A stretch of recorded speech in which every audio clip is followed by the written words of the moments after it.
See? Told you they'd be here. Xavier! Oh, and Shiori and Farina too! Hydro Archon above! If it isn't my darling camera operator and clapper loader! A very happy Fontanalia festival to you as well! I'm guessing you came back to celebrate with us? Yep, and help out too! Even though the last festival had some unexpected hiccups, making the film was still super fun. Since you're all here together like this, you must be planning on entering the competition, right? Of course! A celebration of the entertainment industry. No one who's anyone would choose to sit this one out. It only happens once a year, after all. Fontaine Fashion Week might be more my speed, but the film festival brings in a lot of orders and boosts brand recognition, so I wasn't going to miss out either. A few new awards have been added this year, too. Best Director, Best Costume Design, oh, and Best Camera Operation. Ooh, sounds like we've got work to do. Come on, tell us! What's Musketeer Pictures film gonna be about? Oh, about that. What's wrong, Xavier? What's with that look? Oh, man, you weren't scammed by some shady investor again, were you? No, even I'm not naive enough to fall for something like that again. Besides, thanks to the fine people here, Musketeer Pictures has more than enough funds to shoot without investors. And yet problems persist. Huh? What do you mean? Well, we were planning to replicate our past success and shoot a film based on a popular novel. But as we were holding auditions for the female lead earlier today, a striking young mademoiselle wandered in by accident. Her disposition was simply ethereal, the look in her eyes somewhat melancholic. Oh, I wish you could have been there. The awe I felt can scarcely be put to words. You had to be there, friend. No matter where she stood, it was as if her surroundings, even the air itself, turned into the perfect shot. Guess you found your lead actress, then? No, quite the opposite. My script is entirely unworthy of her.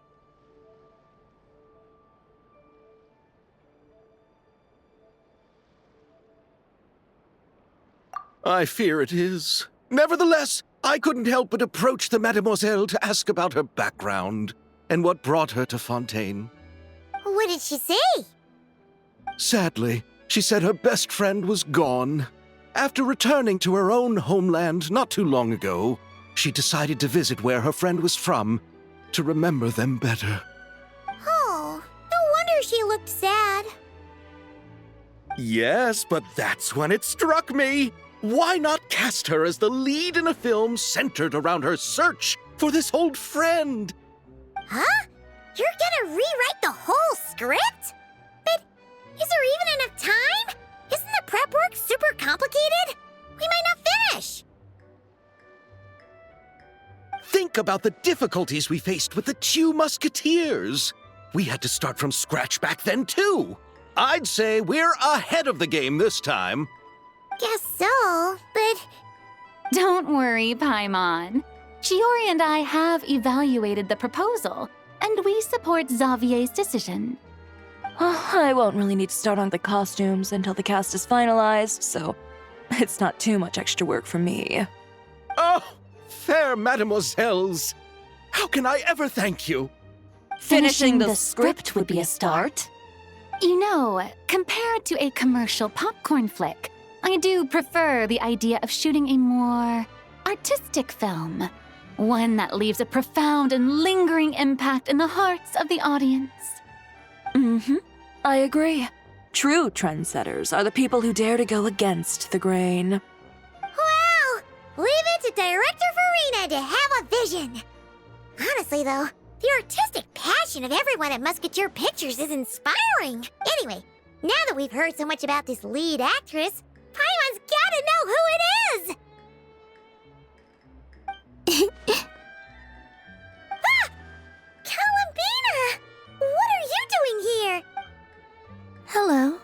I was just walking past when I heard you talking about me. Huh? You know Miss Columbina? Of course! Wait a second.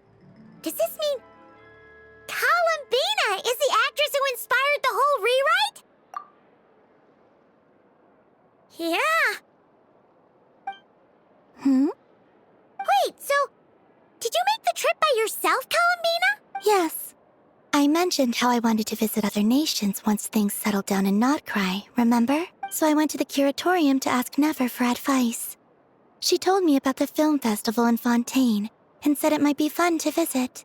I spoke to Lauma before I left too, and she thought it was a great idea to get out for a bit. It's just, I received quite different travel advice from the two of them. Oh?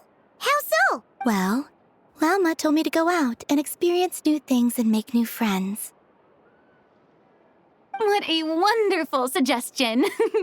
That's how a trip should be. What about Nefer? She said, don't trust anyone and don't talk to strangers. Yep, that sounds like her. I can understand that too. It shows this Nefer cares about you a great deal, Miss Columbina. Yes, so I plan on combining their advice. All I need to do is turn strangers into friends, and then I can talk to them. Huh. That kinda makes sense, but also not. Hey, Chiori. Oh, look who's back. Happy Fontanalia Festival, you two. Oh, looks like we have a superstar in our midst. How about an autograph, Big Shot? Ha ha, very funny. All settled then? Yep, the Duke gave his blessing, and I cleared it with the Udex.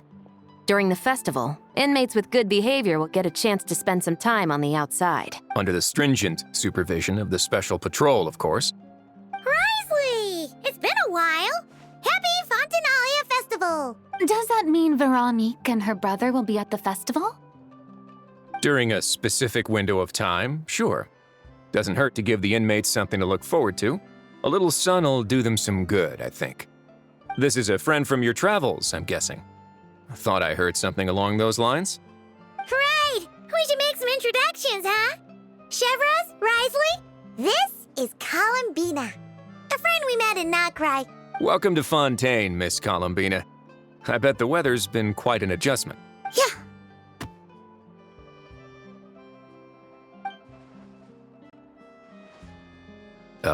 And not the good kind, I take it. No, I quite like it. It's a lot warmer than Notcry. Then what was the punch for? Oh, should I not have done that?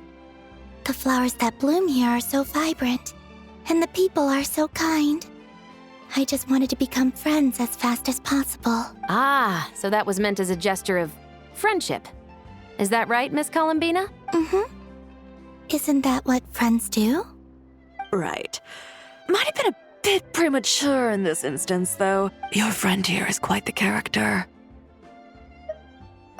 Good thing we said something. You weren't seriously gonna go around punching every single person in Fontaine, were you? No, just the ones I wanted to be friends with. That's not... what Paimon's trying to say is maybe keep the punches to a minimum until after you're friends with someone. If you say so. You're quite the character, Miss Columbina. So, are we friends? Of course. Any friend of the Traveler is a friend of mine. Yeah. Oof. When it comes to friends, you sure know how to pick 'em. So Miss Columbina is the lead actress I've been hearing so much about. The whole thing about her aura is starting to make more sense. You gonna be part of the film this time too, Shivers? That was the plan. But now that Mr. Xavier has changed the direction, I don't think I'm in quite as many scenes. It's all for the best, though. A different crew asked me to help consult on some of their musket work. Oh, sounds like our trusty musketeer is as popular as ever. I'm just going where I'm needed. I'm more than willing to help with whatever this production needs as well. Ah, well, speaking of, would you happen to know if there are scenic locations around the court of Fontaine that other crews haven't booked?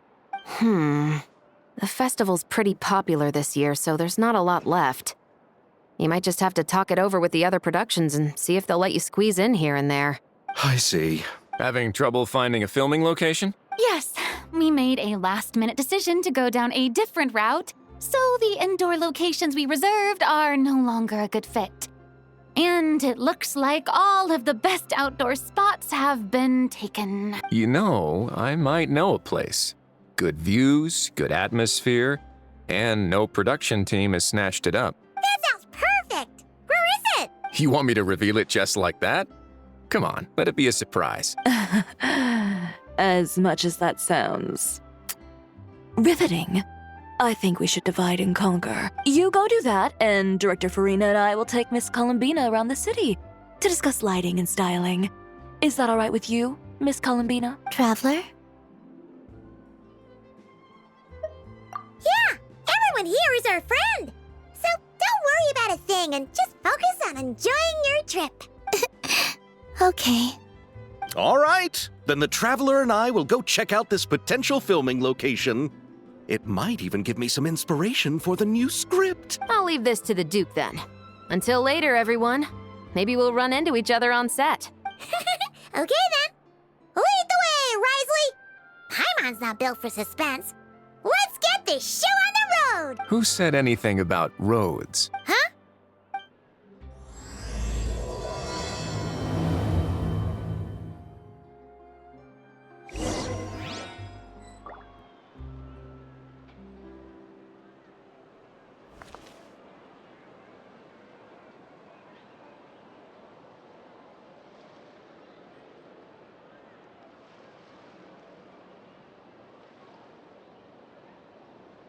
Just then, the rain stopped. Or should it keep raining?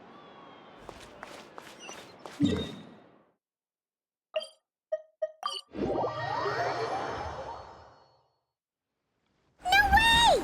You brought the winglet up to the surface? It'd make quite the grand backdrop for a film, don't you think? Paimon's more focused on the fact that this thing is supposed to be underwater, inside the fortress of Meripede. True. And keeping up with the maintenance on a vessel this big is a lot of work. It takes a crazy amount of manpower just to keep it up and running. Oh, Paimon kind of thought it just sat there until you needed it. I wish it were that simple. The truth is the maintenance costs on this thing are substantial, so we decided to rent it out during the festival to earn some extra mora. Besides, the inmates are the ones who keep it in good shape. Seeing the fruits of their labor put to use is a good form of social rehabilitation for them.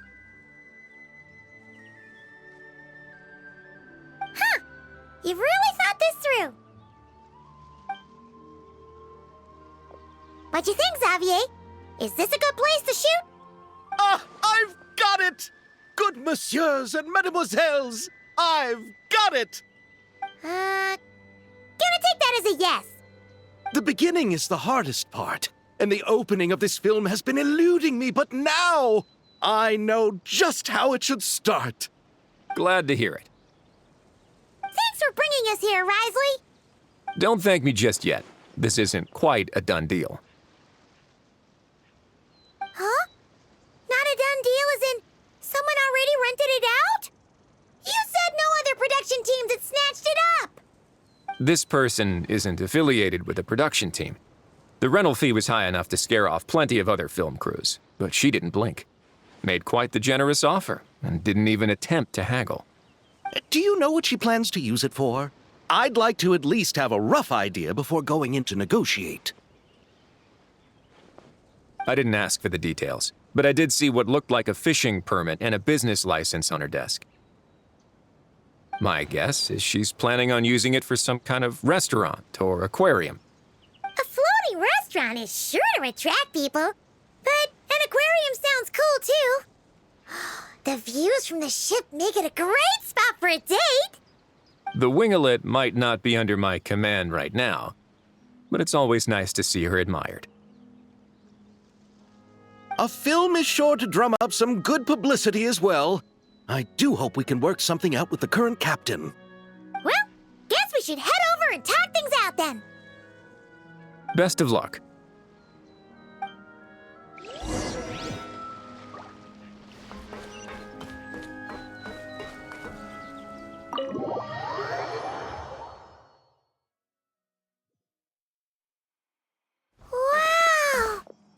winglet seems even bigger up close.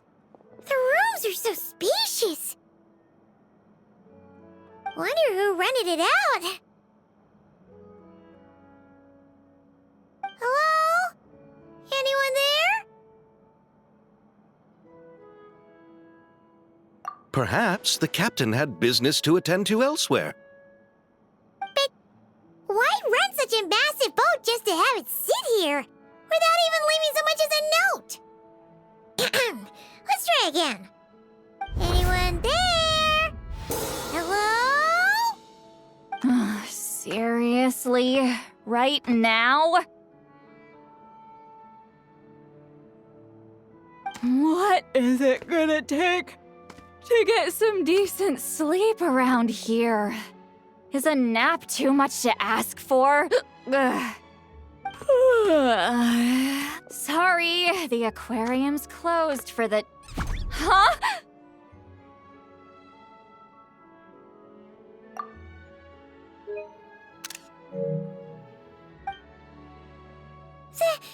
Sid Lolly? Traveler! Paimon! Hold on. Oh, this is just great! How am I gonna go out dressed like this? What happened to my regular clothes?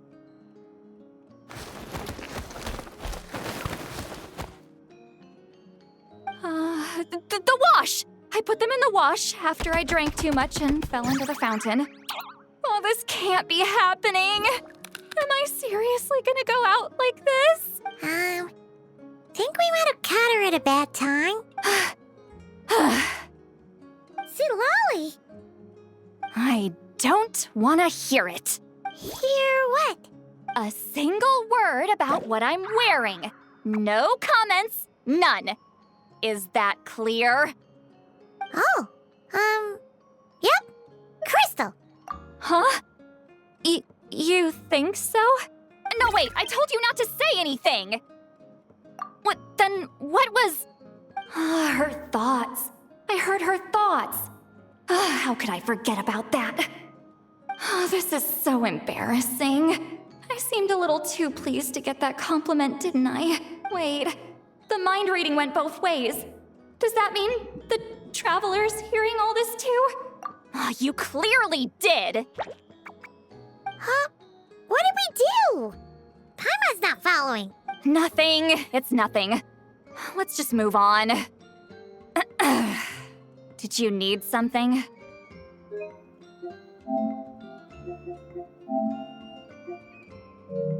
You're not here alone, I see. Hello, I'm Xavier, a film director and producer from Fontaine. I meant to introduce myself sooner, I just didn't want to, interrupt. No wonder we ran into each other in Fontaine of all places.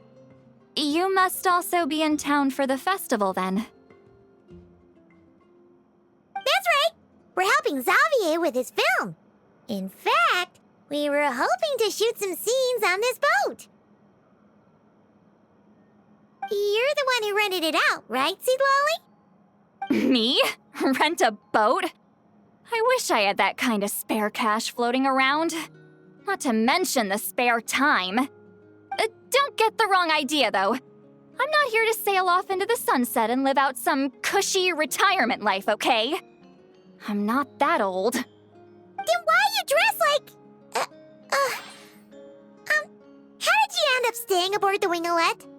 Well, I heard one of my favorite light novels was getting turned into a film, so I came to Fontaine to catch the premiere. Originally, I booked a room near the Opera Epiclese, but I'm quite particular about where I sleep these days. I think it's an age thing. And that bed? I just couldn't sleep in it. I tried to find a different hotel, but with the festival, everything was completely booked. Just as I was worried I'd have to sleep under a bridge or something, I happened to spot a help wanted sign on the side of the road. Oh, so you're here to take care of the boat? No, I was hired to man the front desk. The pay is a bit low, but food and drinks are covered. And it includes room and board during the festival. Plus, the job is simple. So I thought I'd give it a shot. Wow! They actually thought you'd be a good fit, huh? What? You don't think I'm cut out for it? All I have to do is tell people the aquarium isn't open yet. Other than that, I'm free to do whatever I want. It's a pretty sweet gig. That's all? Yeah, I was also kinda shocked. But it's not a lie. Head downstairs and see for yourselves. There's nothing but empty tanks. Not a marine animal in sight. Did your boss mention anything about being open to film crews using this space? Our production was hoping to film on the deck for a few scenes. No. That never came up. You could just ask her. Oh, she's around?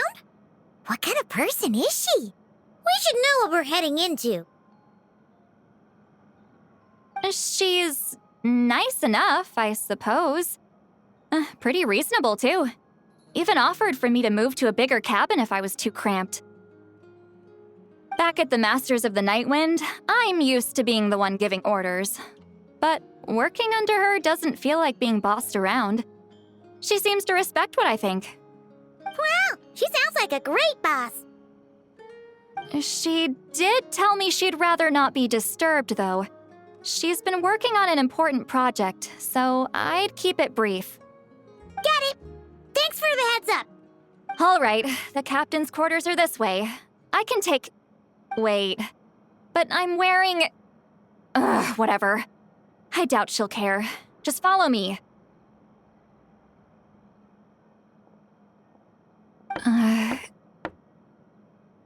Miss Guillotin?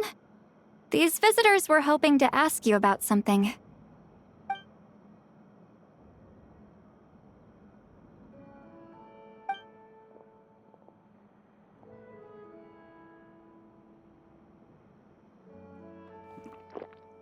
I thought I said to limit the interruptions. Just tell them the aquarium is still...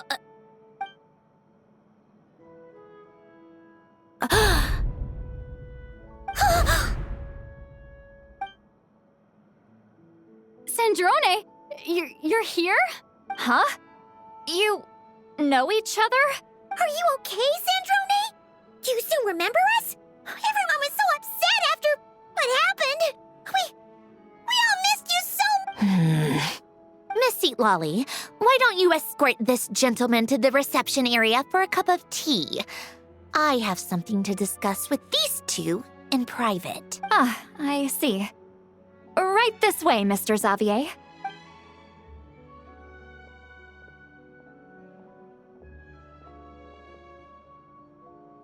Sandrone? I really can't go anywhere without running into you two, can I? Are you okay? During the battle, your core, it was... Destroyed by that bastard Dottore. That's right. But as you can see, I'm fine now. No major issues. Or at least, there shouldn't be. Oh, what a relief! Oh, why didn't you tell us sooner? Or come back to see your friends? Now that I have the chance, I just want to say... Thank you for saving me. Huh? Don't get the wrong idea. I only saved you so we could complete that formula and defeat Dottore once and for all. Even if he did crawl back from the grave to make us all miserable again. That doesn't matter. You're still a hero. All right. But it wasn't just me. All I did was lend my brilliant mind to the cause and take care of one part of the plan. Although, I'm not denying it would have fallen apart without me. You got that right. You're amazing. But how did you go from a... From a lifeless pile of scrap to looking like this? Well, my mom was trying to put it a bit more gently, but... yeah. Where do I even start?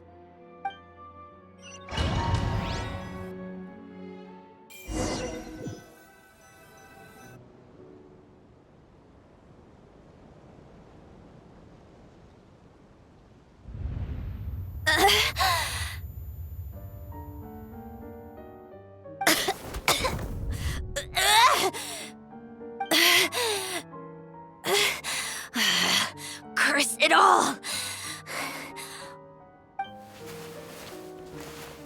Where am I? Did we do it? How much time has passed? I'm not in one of that lunatic's experimental labs, am I? Wait, Fontanian decor. Books from the Research Institute. Phew. One thing at a time. Initiate self-diagnostics. Assess the extent of the damage. Cut power to compromised, non-essential components. Then reconstruct available action modules. Severe damage to the core. Dottore, you bastard.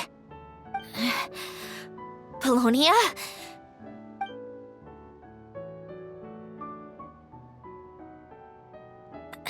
Polonia, wake up! Activate!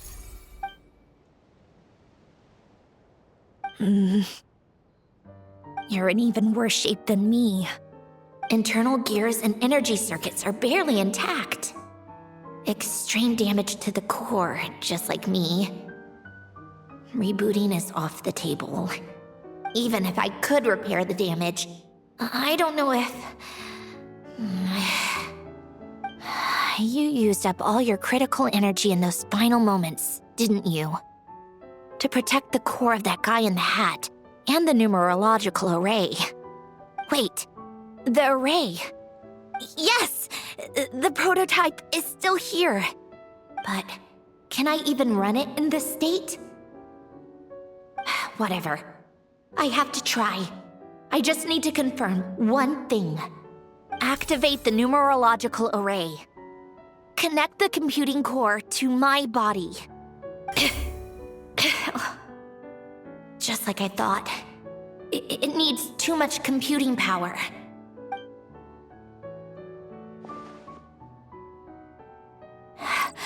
Cut off power supply to all functions except the thinking module. Please. I just need to ask one question. Initiate query regarding the 3 moon sisters. How many living moon goddesses are there in possession of the Trilunar Authority? 1.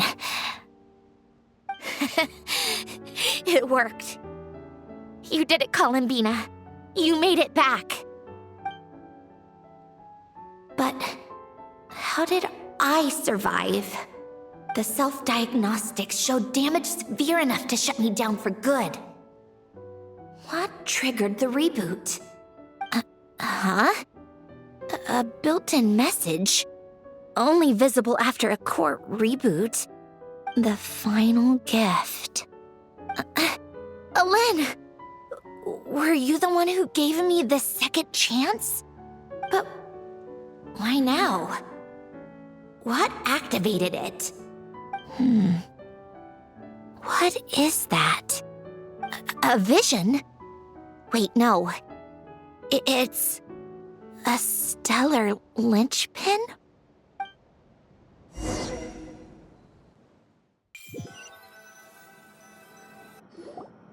A stellar linchpin? What's that? You can think of it as a rare kind of vision. As for what causes one to manifest, well, that's still unknown. But in Snezhnaya, or in Afatui's research at least, it's believed to have some connection to the third descender. The third descender? We knew his remains were used to create the Gnosis, but this is the first we're hearing about a stellar linchpin. You knew about the remains? Right, of course. Look who I'm talking to. Yes, the Heavenly Principles used the remains of the third descender to create the 7 Gnosis as a means to consolidate the Archon system. Visions result from that same system, so extrapolating from there, it's clear that the manifestation of a vision is also, to some extent, related to the third descender. Still following?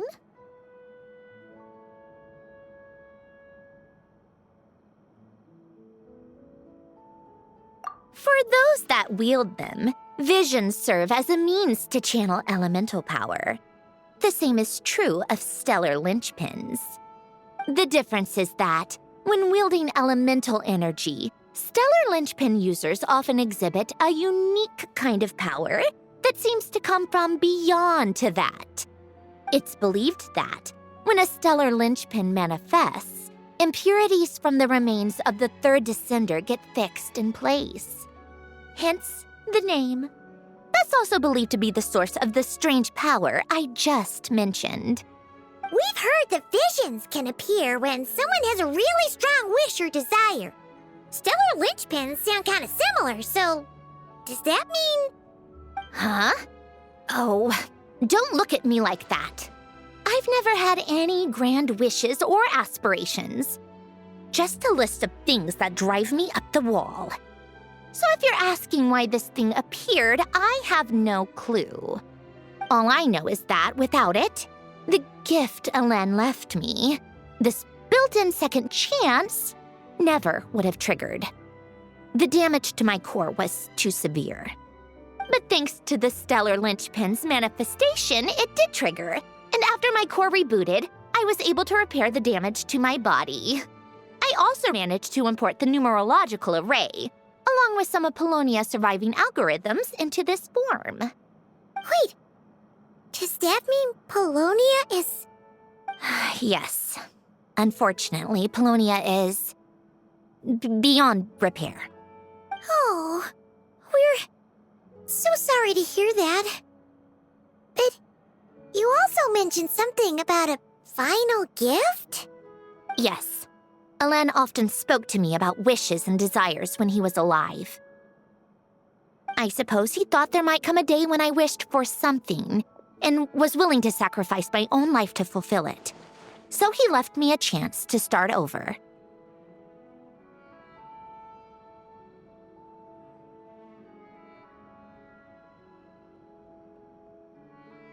No, never. Elen once said I was his proudest masterpiece.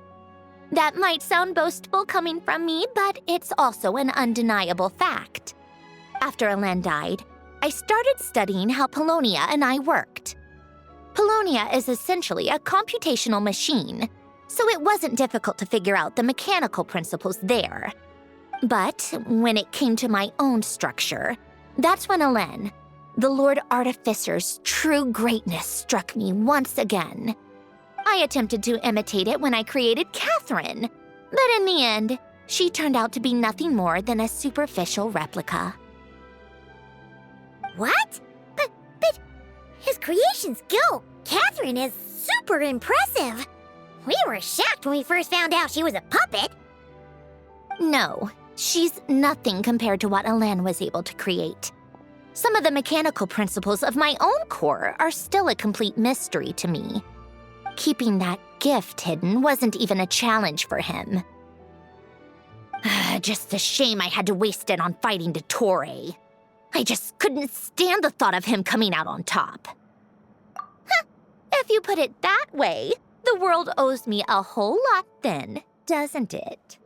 Wait, but all this still doesn't explain what you're doing here.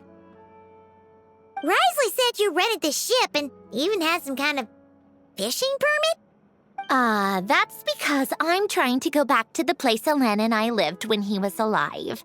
My former home, I suppose you could say. The second chance wasn't the only part of the gift. According to the message, Elen left me a few other things that are stored in the house we shared together. I'm hoping that whatever he left me can help fix certain anomalies in my rebooted core, and help me understand why I received a stellar linchpin in the first place. Okay, so go back then. What does that have to do with fishing? And to think I'm talking to the saviors of Fontaine. Did you forget that the water levels have been rising for centuries? I can't just go back to the place I used to live because now it's underwater. Oh, right. With the rising water levels and changes in terrain, it's not just a matter of finding where it is, but but also clearing away any sediment or debris. But Fontaine law prohibits unauthorized individuals and organizations from excavating underwater ruins. A Melazine caught me the minute I even made an attempt. Why not apply for authorization then? And face the endless slog of Fontainian bureaucracy. No thanks. Besides, I'm a Fatui harbinger. The diplomatic implications alone would be enough to give the gestionnaires at the Palais Mermonia a headache. A fishing permit, on the other hand, isn't difficult to obtain at all. Minimal paperwork required, and under the name Guillotin, the application was a cinch. So you're exploiting a legal loophole? Am I? That underwater home belongs to me. If I happen to chance upon it while doing some fishing, what's the issue with that? Of course, I do have to catch some fish to put in the aquarium, just in case the gestionnaires come to check up on things. That's also the reason I hired someone to man the front desk. Huh? But isn't that kind of a waste?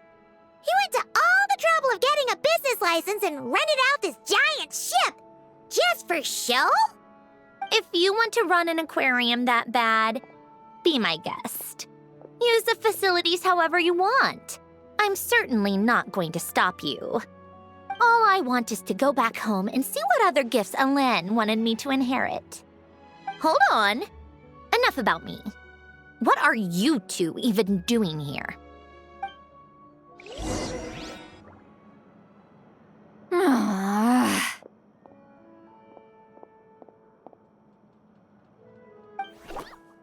Seriously?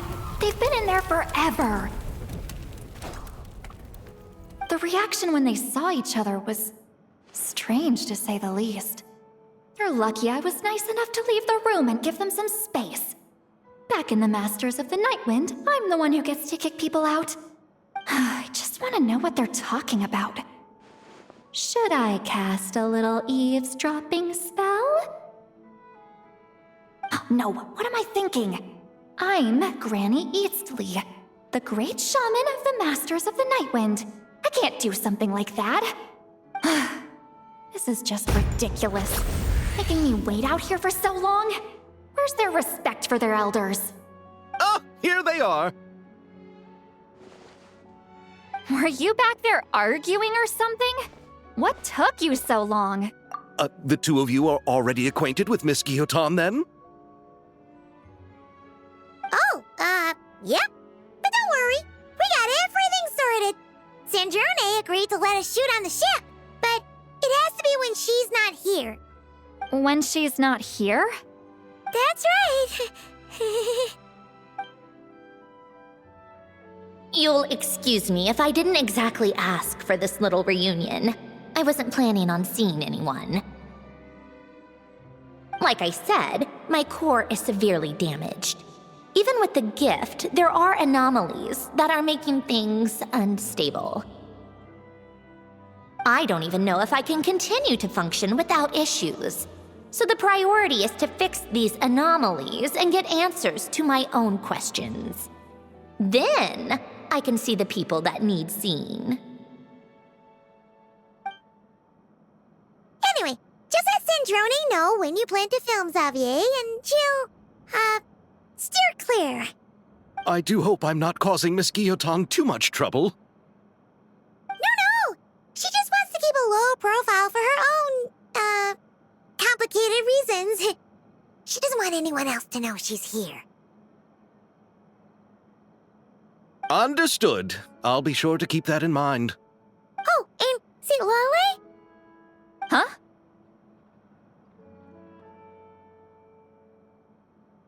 You mean Miss Guillotin? What does she want? Oh, please don't let it be about the pajamas. What? The 7th of the Fatui Harbingers?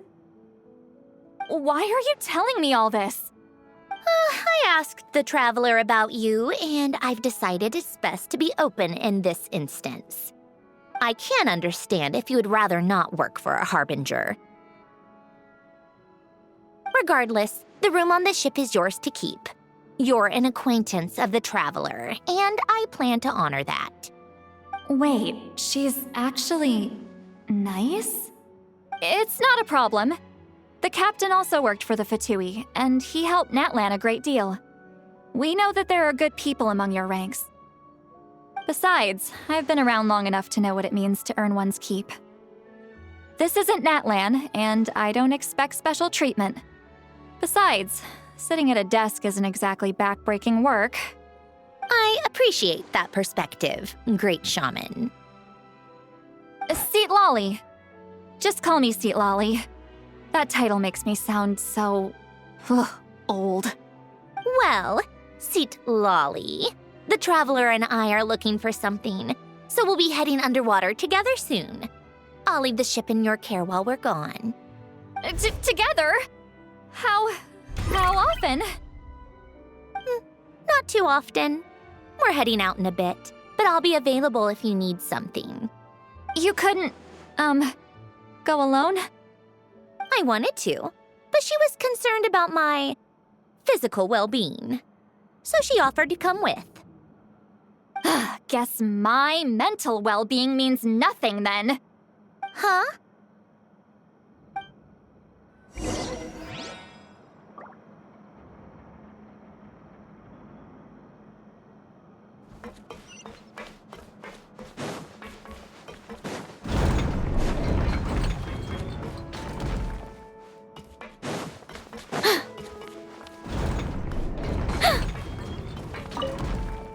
Just be quick about the whole thing, okay?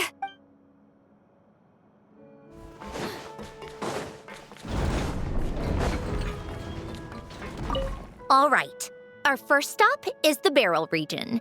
After Alain left the Fontaine Research Institute, he lived in seclusion somewhere around there.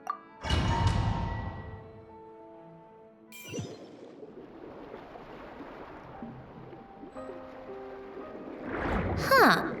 This place has changed a lot. Guess I really have been gone for a long time. Let's look around and see what we can learn. Oh, and don't forget to catch a few to take back. We need to keep up appearances, remember?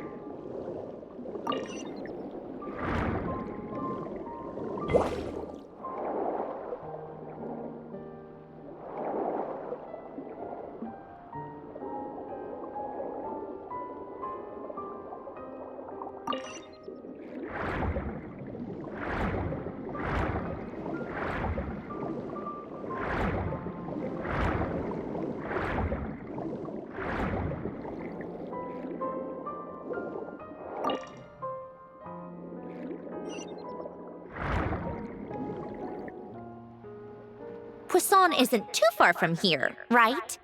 It's all a bit nostalgic, I guess. Back when I lived here, all this was still above water. All right, I have a general understanding of the terrain changes and sediment accumulation. We can stop here for now.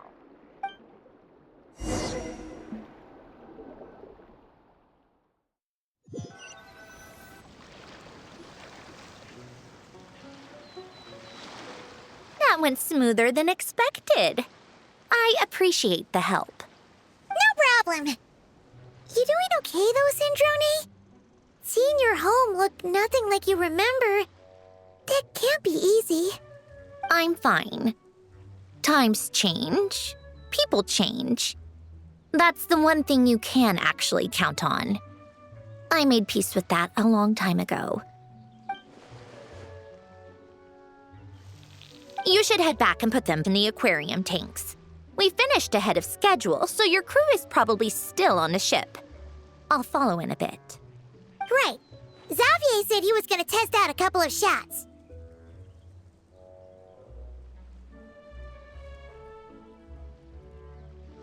I'm sure. I want to take another look around on my own. Okay then. Want us to let you know when the filming is done? No need. Columbina relies on Kuvaki to perceive her surroundings. In Nodcry, her senses are heightened because Kuvaki is everywhere. But here, as long as she doesn't activate her abilities, Her range of perception should be equivalent to an average person's line of sight. I figured that out back in Snezhnaya. That's oddly specific.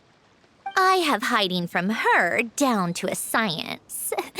So, what? Things might be a bit different now that she's merged with the Moon Sisters, but I doubt there's been a drastic change. The point is, you two can head back. Don't worry about me. Okay, if you say so. Come find us on the ship if you need anything.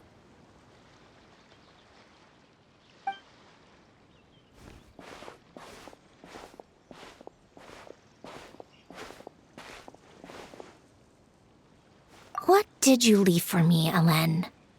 Did you know I would come back? Or did you make it so I would have to?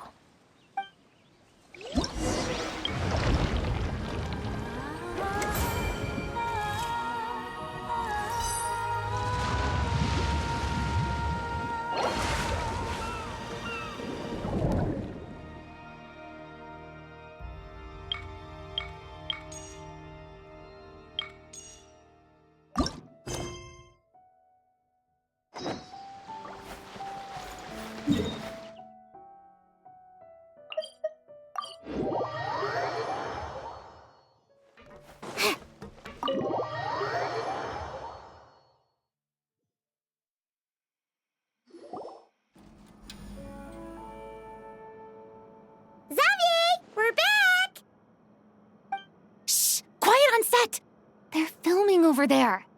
Oops, sorry.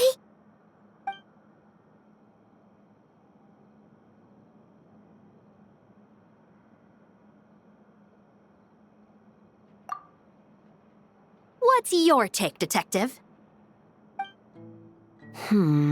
Bullet wound to the chest. Gunpowder residue on the clothes. The victim must have been shot at close range. You think it was someone they knew? Yes. It's possible the suspect arranged for them to meet at this very spot. A reasonable deduction. But you're overlooking a crucial clue. What? The victim's pocket watch is missing. And cut! I think we got it! Good work, everyone! Phew, finally. Acting was nerve-wracking for me when I first tried it too. Just loosen up, and you'll get used to it in no time. Chevres! Charlotte!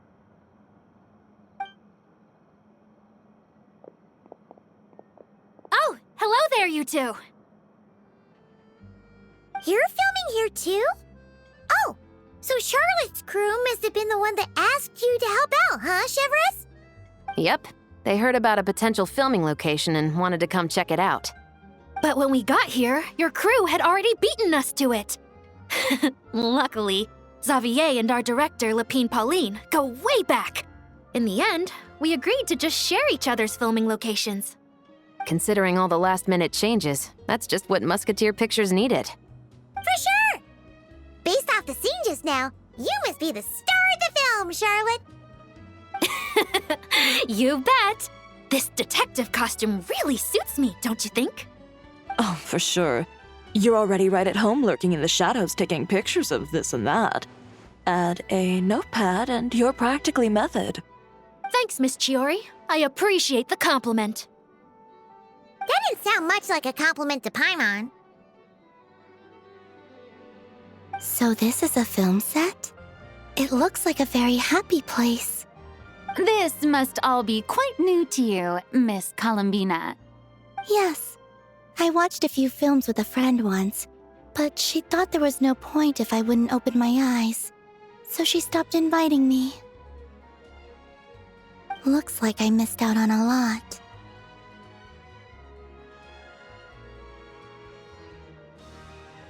True, but being an actor seems like a tough job.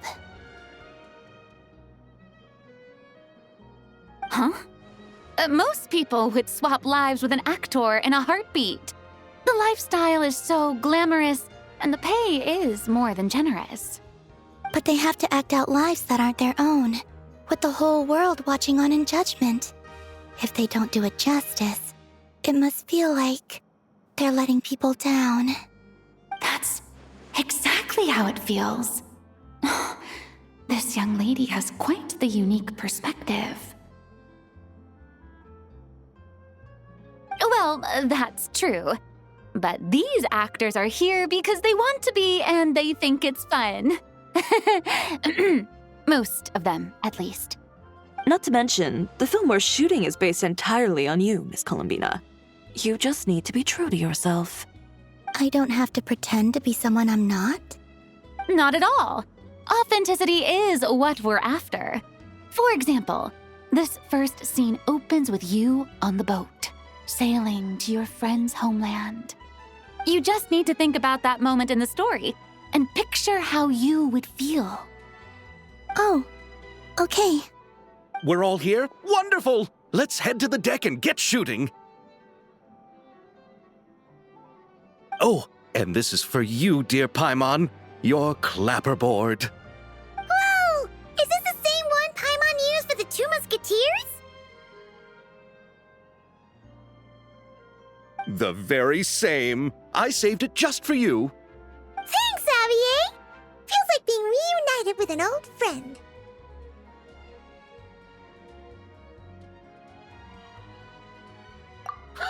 Of course!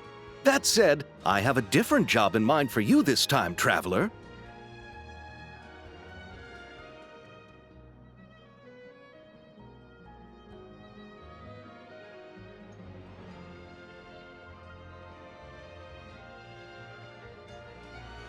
Our film is focusing on a single protagonist, so conveying the subtle changes in her state of mind is of the utmost importance.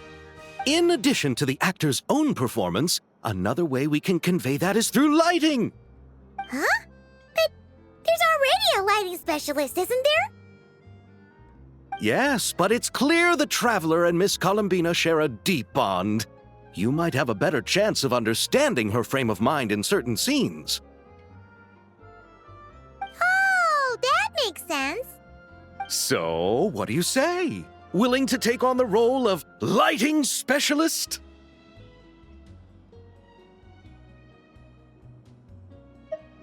Then we'll combine them! You can be the chief lighting and camera specialist! It's settled! I leave the job of translating our leading lady's inner thoughts in your capable hands.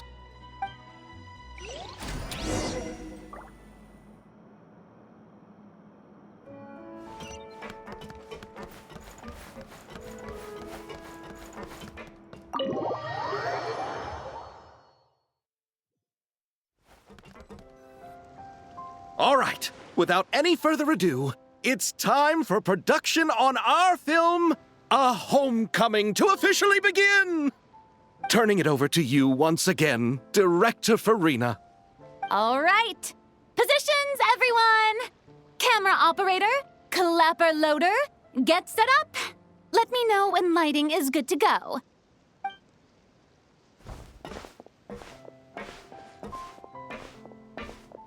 All you need to worry about, Miss Columbina, is hitting your mark. Other than that, just focus on immersing yourself in the emotions of the moment. Okay. Good. Lighting, are we ready?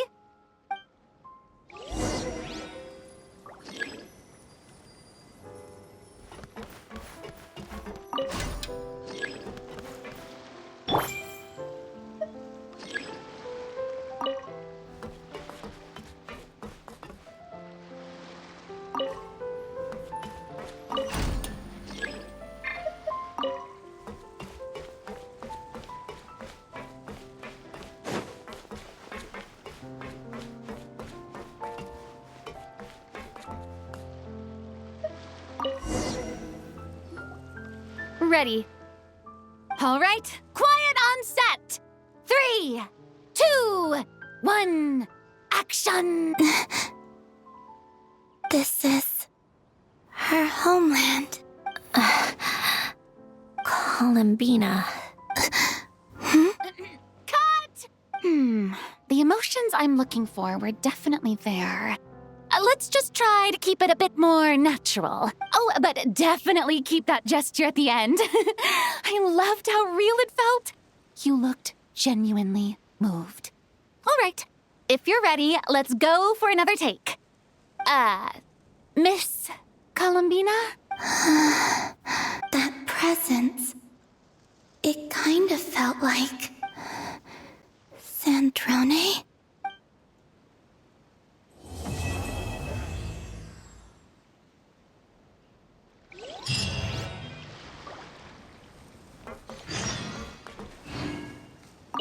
Terrific performance, Miss Columbina.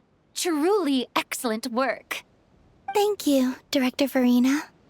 You really don't mind me not taking off my eye mask? Not at all.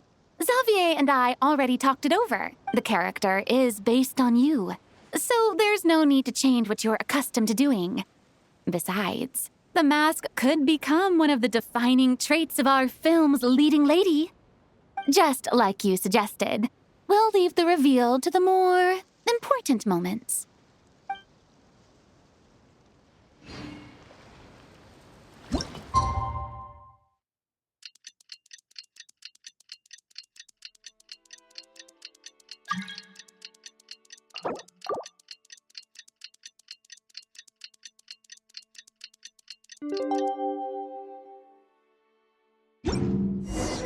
Sandrone said that if everything goes smoothly, we should be able to pinpoint the exact location of her home today. Let's head to the wing-a-let and meet up with her.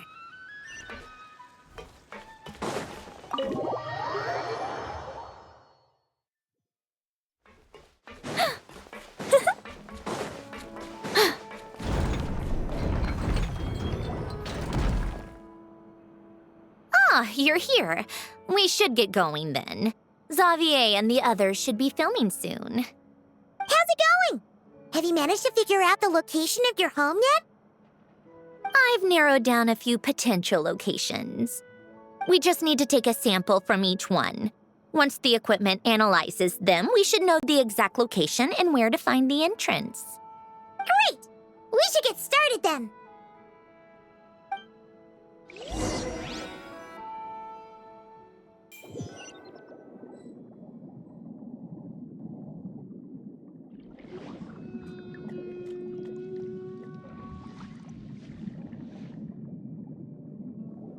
All right, let's get a move on. That should do it. Let's head back. The filming should be just about done. We made good time.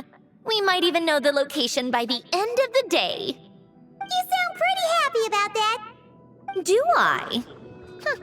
I suppose I've just had enough of these anomalies I've been dealing with. The sooner I can fix them, the better. Anyway, enough chit-chat. We have work to do. Oh, but let's head in through the side door. I don't want to run into the crew on the deck.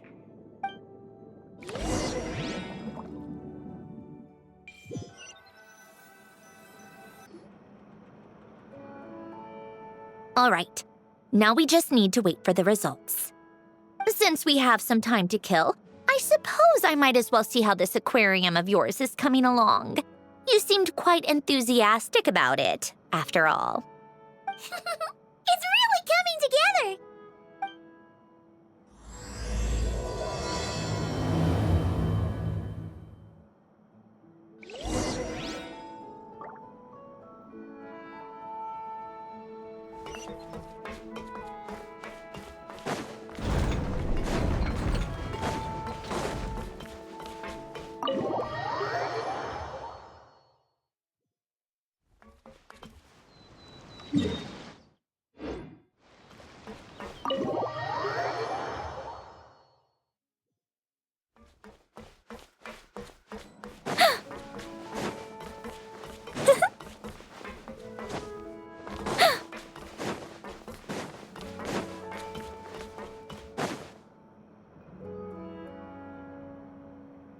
Oh, kind of impressive, actually.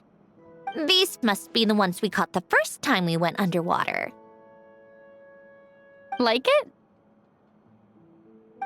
It's fine, I guess.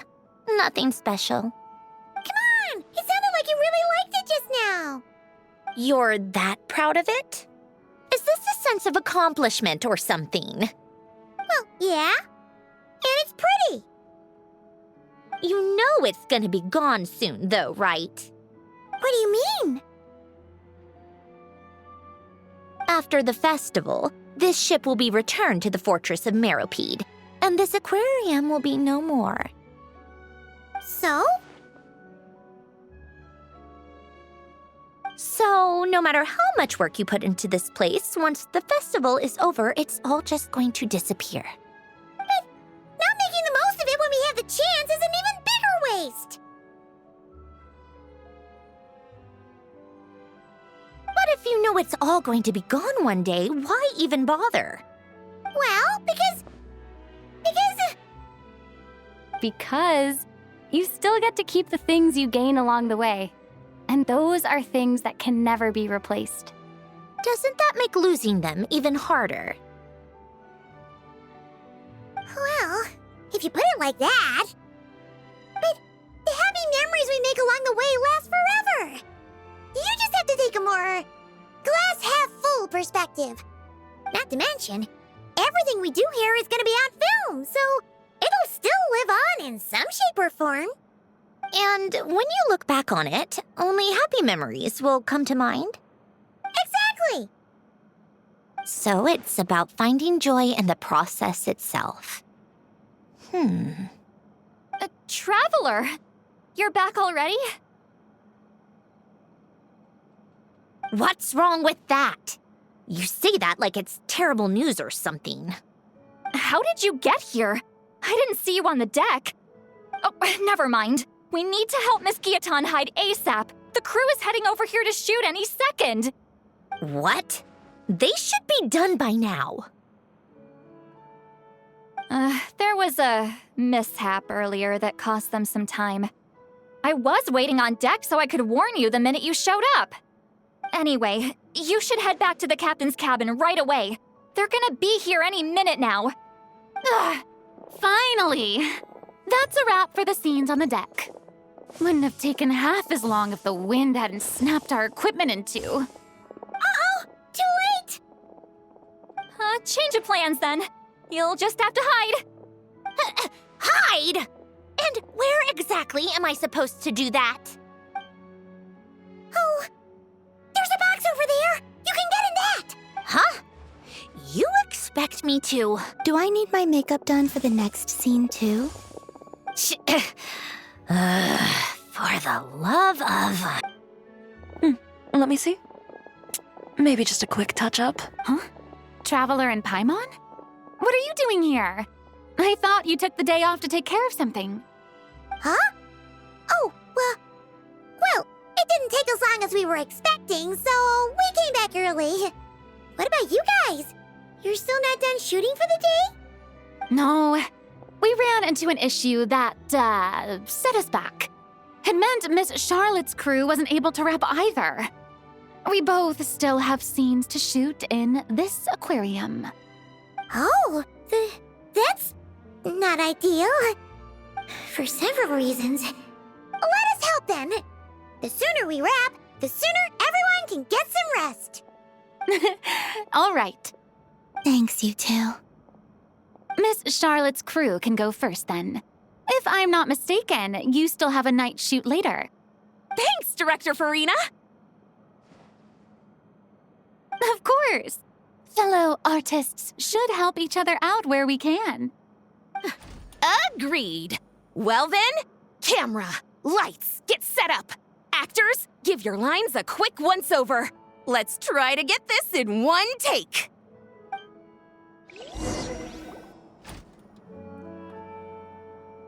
All right, places, everyone. And 3, 2, 1, action. So, the story ends like this. But when Duke Saint Germanus departed, he clearly said that everything was beyond redemption. Huh? That sounds familiar. Wait, it's from that novel I came across while researching the numerological array.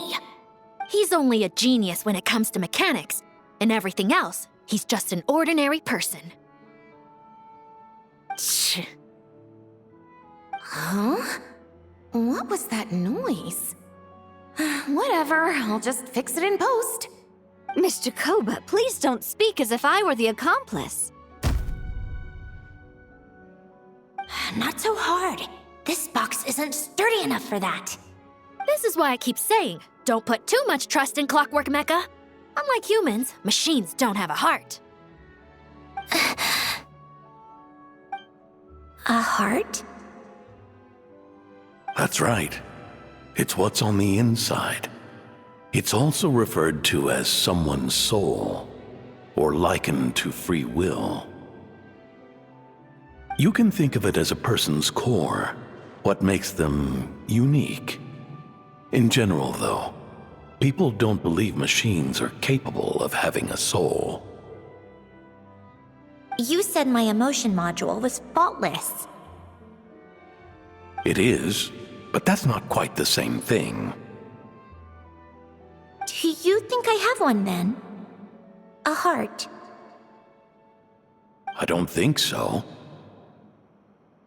I know so. The question is, do you recognize it within yourself? That's where you're wrong. I can't believe this. Forcing me to hide in a box and listen to this drivel. Me. In the end, clocks tick through tranquil years. Fish swim in crystalline springs. No matter how grand a dream is, it will fade away like this. Forlorn, wordless, silent. And cut. That was a long one. What did you think? If she makes them do another take, I'm going to flip a lid. And not just the one to this box. Oh, there were some weird audio things going on, but acting-wise, it was great. It's a keeper. Perfect. That means I can get out of this box. It's our turn. Camera operator, set up for the next scene.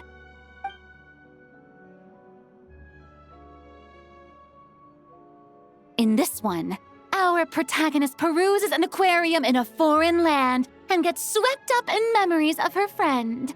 So, in terms of lighting, that's the vibe we're going for. Got that? Shoot. Paimon thought there'd be a break and Sandrone could slip away. What are we gonna do now?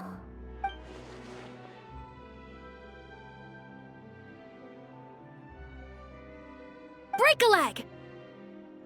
Yep, we're headed off to shoot our next scene.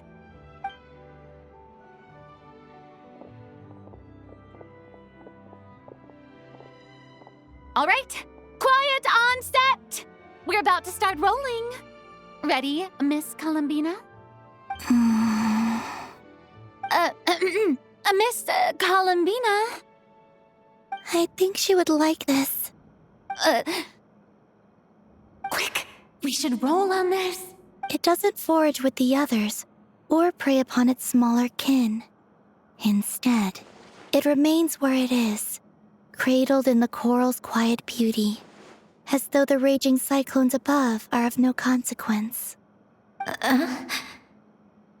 And yet, she still stood before the cyclone in the end.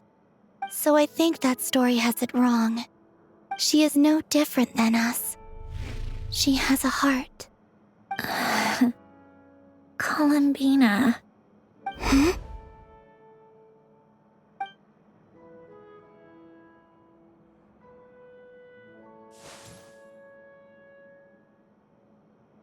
Uh-oh, is she onto us?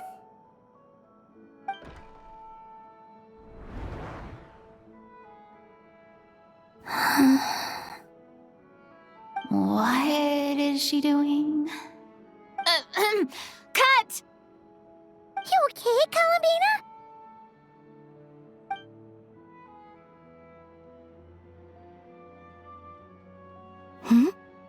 Oh, yes. I just thought... don't we take a short break? It's been a long day of shooting so far. That last take was beautifully organic, though. We can use it as is. No need to go again. Thanks, Director Farina. But I'm fine to continue. You're sure? In that case, let's shoot some quick B-roll. Then we can move to our next outdoor scene.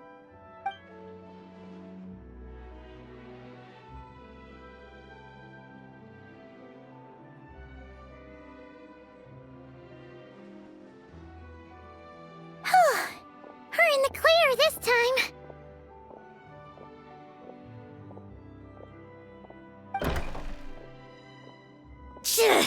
Ugh! Absolutely suffocating. You okay, Sandrone? Right as rain. Come on, let's go check the test results. It's time for me to go home.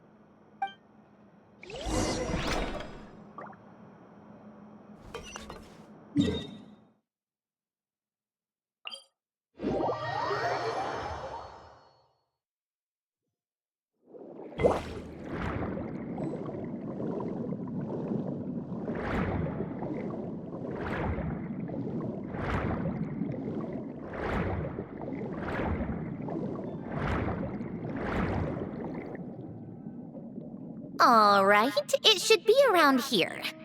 Give me some space. I'll activate the water insulating mechanism.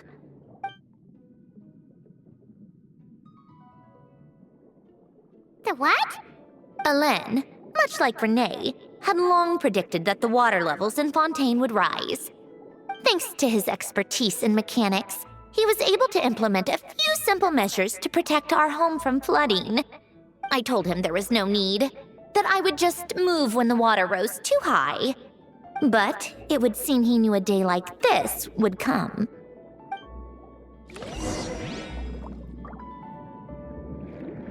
All right, the silt has been cleared away. Go activate the mechanism for the first sluice gate. That will fill the empty middle chamber with water.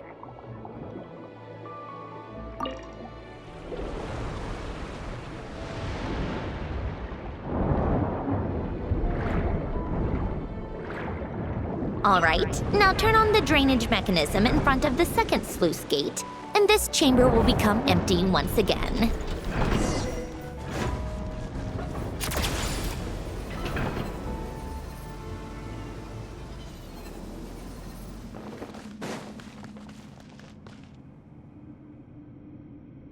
So, this is where you used to live? It's beautiful! There's even a garden! Back when I lived here, it was my job to tend to the potted plants and flower beds.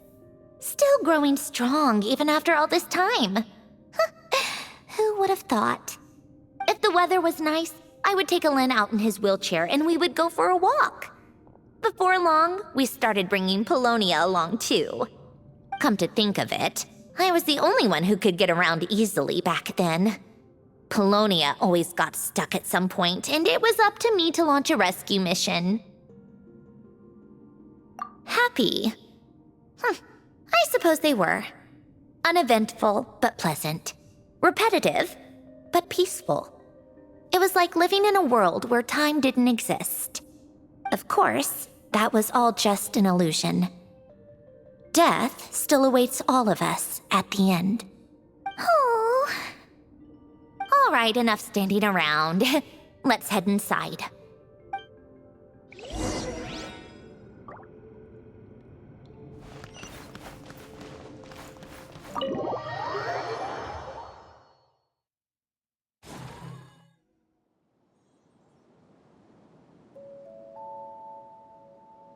Yep, this place is exactly how I left it. Nothing has changed. What is it? Huh? How did you get... Oh, Arlecchino gave it to you, didn't she? And you... read the whole thing. Just so you know, a lot of that was written a long time ago. At that very desk, to be exact. Anyway, since you've already read it, you should just hold on to it. I can always start a new one. Well, feel free to look around. I'm going to start looking for the gift Elen mentioned. Oh, but be careful with the stuff around here. I'm not saying you can't touch anything. Just try not to choke on the dust. Old notes.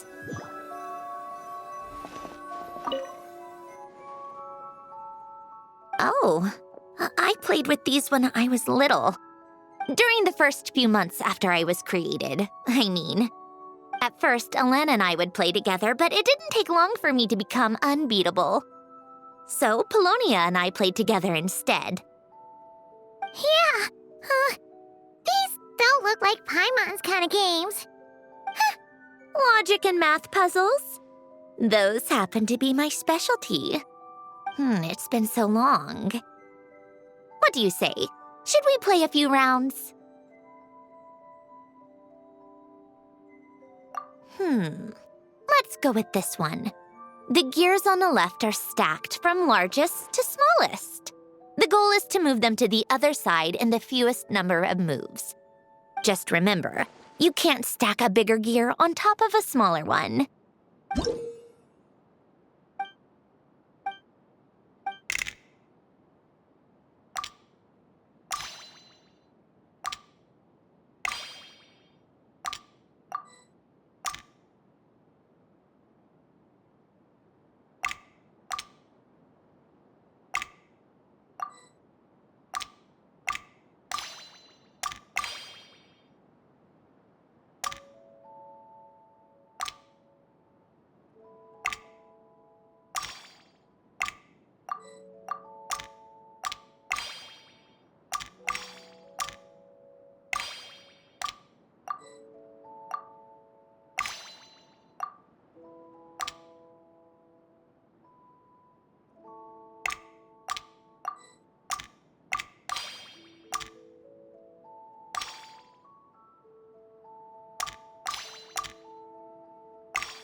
Looks like it took you a few extra moves.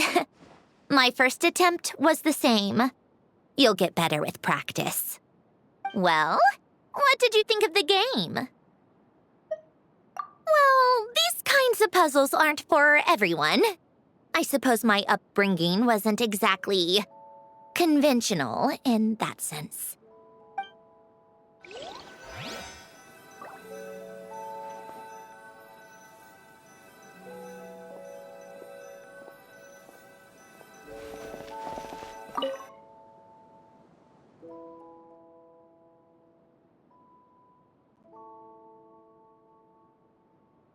Oh, these are some of Elen's drafts from his later years. Just casual doodles, really. And these are just some unimportant letters.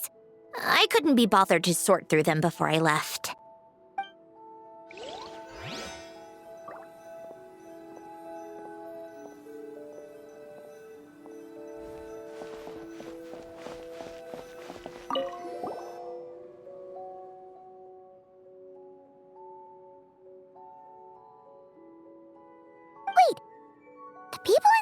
picture looked kind of familiar. Oh, this was taken when Hélène and Renee were both still at the Fontaine Research Institute, before their falling out. In his later years, Hélène would often sit by the fireplace and stare at this picture, wearing an expression somewhere between guilt and longing. He said he sometimes regretted not helping his friend when he needed it most, even if just to stop him.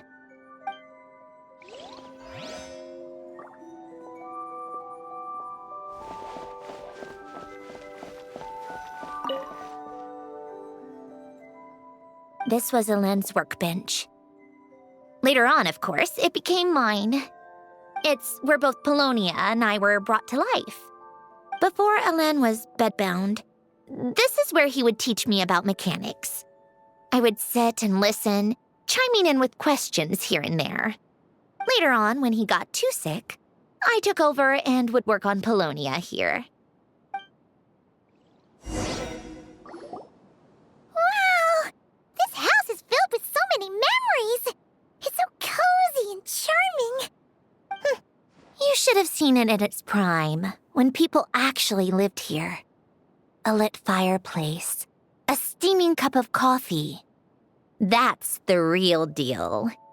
You know, we also used to have a mechanical piano that Hélène built. Ooh! How chic! Hélène never played it much. He probably wasn't able to at that point. But I managed to teach myself. Music theory is essentially math, after all. Once you learn the patterns, it's not really that difficult. I loved perusing Hélène's collection of classical music. The chords and harmonies felt like individual mathematical puzzles. It was fascinating, so I did some composing as well. But as Hélène continued to deteriorate, even the sound of music began to grate on his nerves. So I got rid of the piano. Aww. Back then, I assumed a piano was like an ordinary clothing rack, commonplace in every home and easily replaceable. It was only after I left that I realized how hard a good piano is to find. Enough about that. Hélène's gift should be just in here. The only things undisturbed before I left were a few of his personal belongings.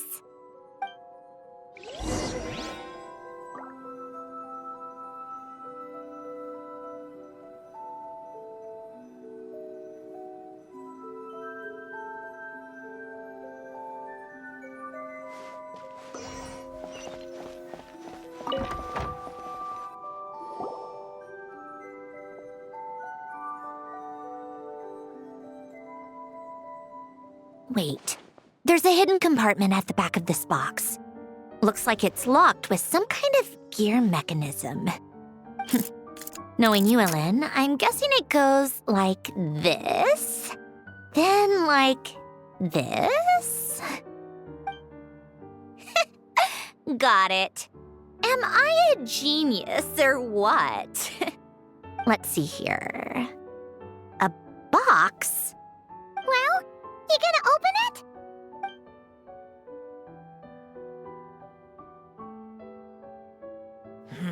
It's heavier than I was expecting. Just how much stuff is in here?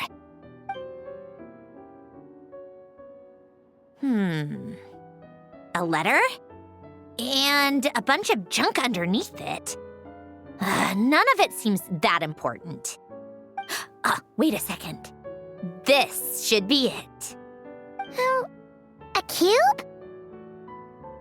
It's a multidimensional algorithmic core. Hélène would use it to store information. Only Polonia and I have access. All right, I'll start looking into the core and the letter. Feel free to go through the rest of the stuff and see if there's anything useful.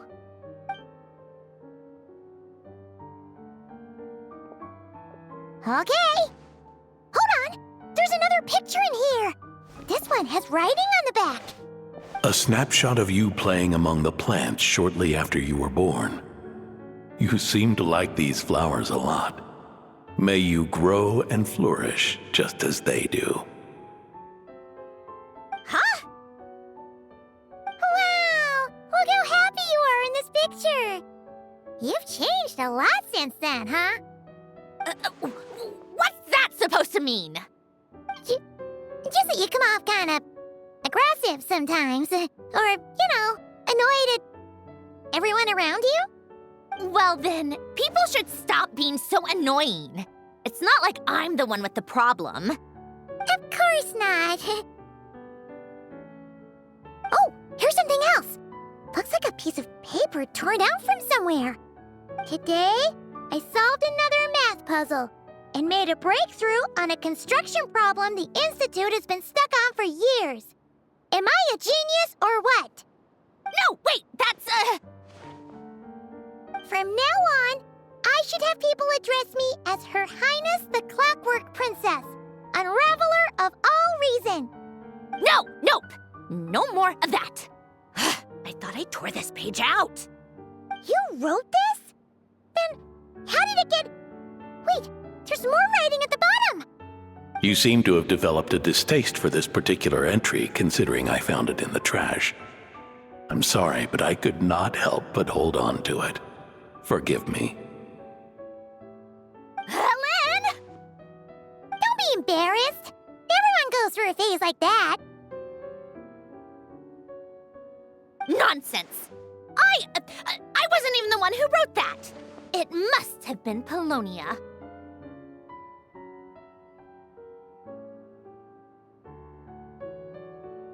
That's enough. I told you it was Polonia. You know what? We're done with this. No more rifling around in the box. Just put it down and let me read the letter. To my little clockwork princess.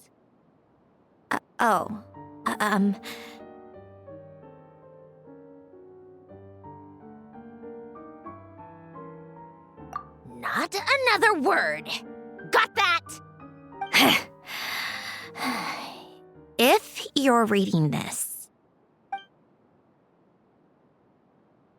You've most likely received the gift I left for you. I just hope you didn't stumble across all this while cleaning out my effects or something trivial like that. I once asked if there was something you wished for. Do you remember that? I wonder if time has changed your answer. Regardless, I have another gift. A formula that will allow you to come face to face with the anomaly inside of you. If you even still call her that. Why this gift? To understand that, allow me to wax poetic on the soul once again. I would ask you to stick with me until the end, but I know you will. You always have. I believe a person should be born twice over in their lifetime. First, there's the birth that grants us life. Then, the birth of the soul. It's a matter of transforming the life bestowed upon us into the life we choose for ourselves. And to do that, we must look inward. We must make a conscious choice to define the meaning of our life instead of allowing the happenstance of our existence to pass us by. This is the process of recognizing the soul that lives within us. You are my proudest masterpiece. I told you that long ago. But to me, you have never been a creation or a machine. To me, you're just like the rest of us. You have a heart. In fact, some theories think of the human brain as nothing more than a machine, and thought the product of its computations. So you see, perhaps we're not so different after all. Your inner machinery is just far more advanced than most. No matter how one looks at it, the heart is a complex thing, a place where logic and reason collide with our emotions. Your computational capacity allowed you to become sentient and develop logical reasoning. But it also granted you something that, on the surface, might seem contradictory. Emotion. Emotions and logic often clash with each other, and those instances of discord can accumulate over time. That is the source of what you refer to as the anomalies within you. As you told me once, you've always known what you don't want, yet you've never wished for anything in particular. Similar to how a blind person can feel when a part of their body is in pain without being able to fully visualize its form, such is your relationship with your soul. So, what I leave you now is this: a formula that will allow you to see the shape of your soul. For if you want to protect your heart, you must first be able to recognize it within yourself. Of course. Whether you use it is entirely up to you. You are, and always have been, free to do as you wish. Regardless, whether by my formula or some other means, I trust you will know your heart one day. You always were a fast learner, and the smartest person I've ever known. Ellen. Oh.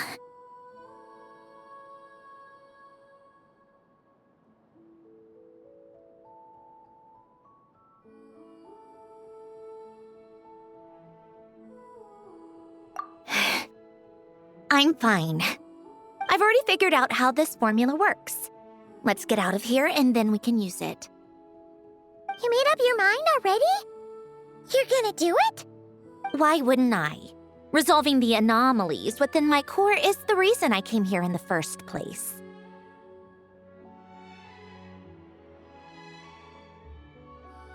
No, I can do this on my own. But, do you want to watch? What do you mean? I already know what anomaly I need to resolve. Like Ellen said, she's an amalgamation of all the times my logic algorithms have clashed with my emotions. And by resolve, you mean that literally, or...? Yes. But if you, let us in like that, wouldn't that mean letting us see a bunch of your, inner thoughts and secrets? If what Ellen said is true, then I'm about to be... born anew, or whatever. This is your chance to be lucky enough to witness it. Besides, you already read my whole diary. When it comes to keeping my innermost thoughts to myself, well, I think that ship has sailed. You're really sure about this? How many times do I have to say it? I finally let you in as, friends, and you want to question it. I'm not gonna offer a second time.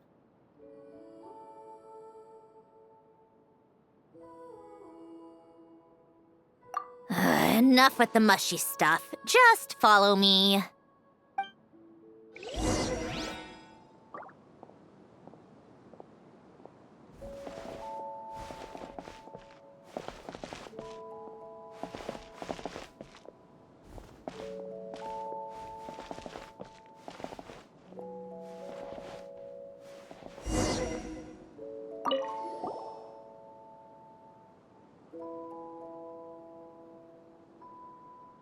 Right. With the numerological array, I can construct a simple formula that will allow you to experience what I see and hear in real time. Oh, just like St. Lolly's scent-sharing technique. Been there, done that. Huh! Sounds like that shaman has some tricks up her sleeve. The arcane and the mathematical are both fundamental laws of this world.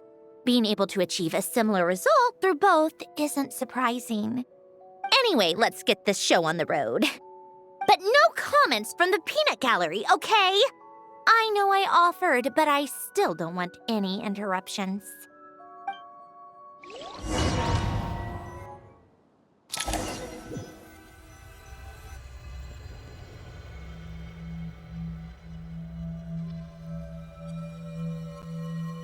Is this my heart? No, it's probably just the result of Helen's formula. A space dedicated to resolving anomalies. Huh. But it looks like the walls are all... mirrors? You made it. About time. Is that me? From the past? You just spoke of anomalies. Well, here I am. What happens when emotion contradicts reason? Shall we sit down and talk?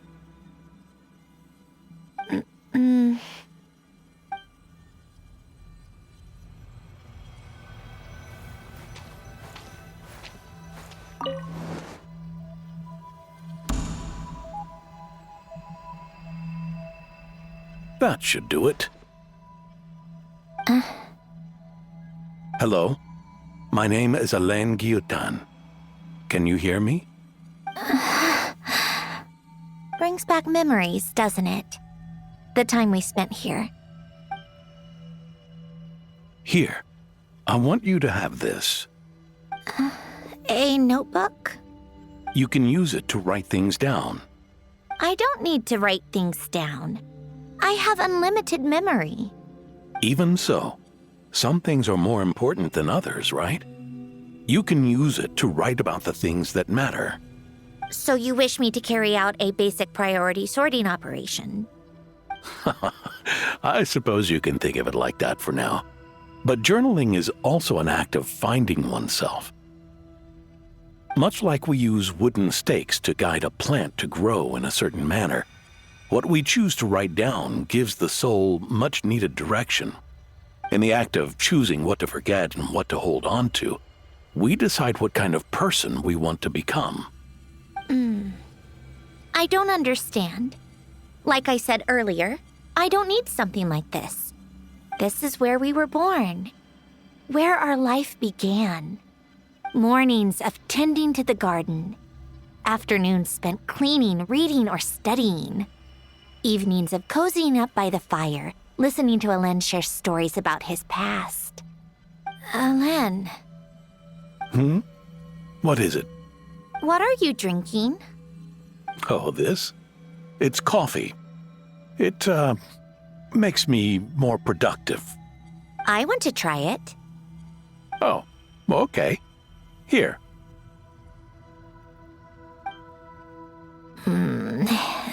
Bitter. Speaking of, why did you design me with senses? Taste, smell, touch. Well, I'm not quite sure. It just felt like the right thing to do. I suppose I hoped you might have a life of your own one day, and that you deserve to experience all life has to offer. Oh. Still bitter. But the smell is nice. I thought those peaceful days would go on forever. You know that's not possible. Maybe. But how was I supposed to know the end was just around the corner? That was just bad luck. Was it? Well, it certainly became a pattern, now didn't it?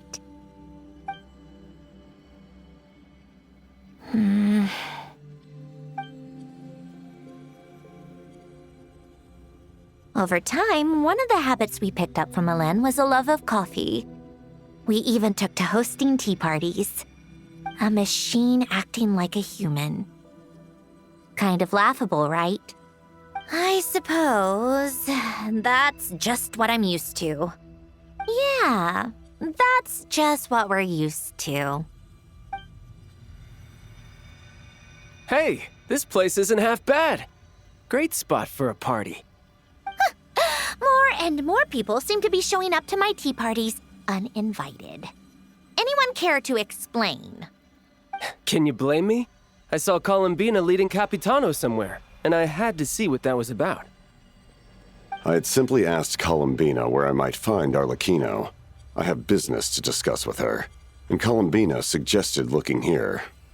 Tartaglia and I were unaware that this was a private gathering. Apologies for the intrusion. It won't be for long. Whatever. Just add it to the list of annoying things that have happened today. What's one more? Since you're here, you might as well stay for a cup of tea. See? Told you she wouldn't mind. Much obliged, Sandrone. Well, look who we have here. Good thing I brought extra desserts. This has turned into quite the occasion. Capitano, I was just about to go find you. Pardon the intrusion. Rest assured, I won't sully your gathering with talk of work. We can have our discussion later. Spoken like a true gentleman. A certain unmannered 11th seat could learn a thing or two. You know, you really should start being nicer to me, Rosaline. Or I might just snatch that 8th seat right out from under you. I'd like to see you try. If you're gonna fight, take it outside. The only mess I plan on cleaning up is tea-related. I still don't understand how our quiet afternoon turned into such a crowded gathering. One by one, people just kept barging in. And then, one by one, they left without a word. Yeah, pretty annoying, huh?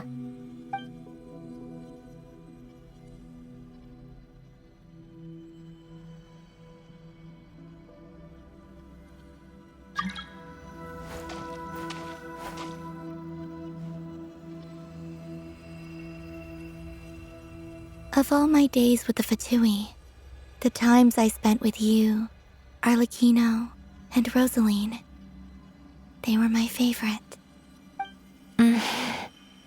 Goodbye, Sandrone.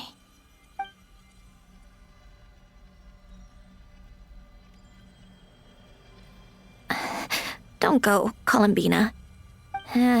We should have just said that. Why didn't we? If we had, would the story have had a different ending? She couldn't stay. There was no future for her here. She would have just faded away. You're right. I suppose that's why you call me an anomaly. Every time you make a decision, there's a voice inside your heart. My voice, asking to contradict all logic and reason. Why didn't we make her stay? Is it worse to fight for something just to lose it? Or not to have fought at all? Don't you find it unfair?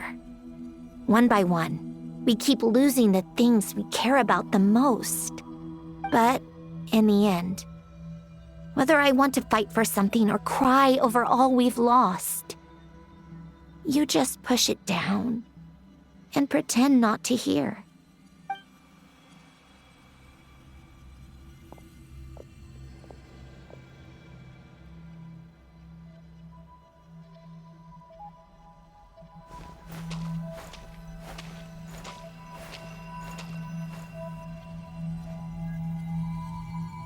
And now, even Polonia, the other half of Elend's legacy, the last remaining member of our family, even Polonia is no longer with us. I did everything I could, but it's just like Elend always said. Polonia was one of a kind. There was no replicating what he managed to create. Don't you feel like our connection to the past is fading bit by bit? Like, even the things we have left are slowly slipping away. I suppose. But you can't move through life without having to say goodbye. And even as we experience loss, there are always new things to be gained. Ever so logical. What's your take, then? It feels like The more I care about something, the faster the world takes it away. It sounds so stupid, but I can't help it. That's the hand life has dealt me time and time again. Why even fight for something that's just going to be lost in the end? Better to never have had it at all. Better if it would all just disappear. Dark, I know. But the heart wants what it wants. Maybe the stellar linchpin appeared because of me. Because of what I wish for. I don't think so. Yeah, probably not. What an anomaly wants goes against all logic and reason after all. Well, go ahead and do what you came for. You're here to resolve the anomaly, aren't you?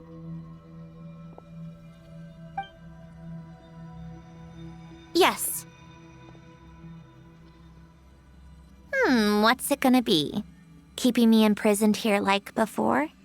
Or eliminating me entirely, like debugging a code? That might actually be a mercy. I don't care. I just don't want to experience the pain of loss ever again. Go ahead. I'm ready.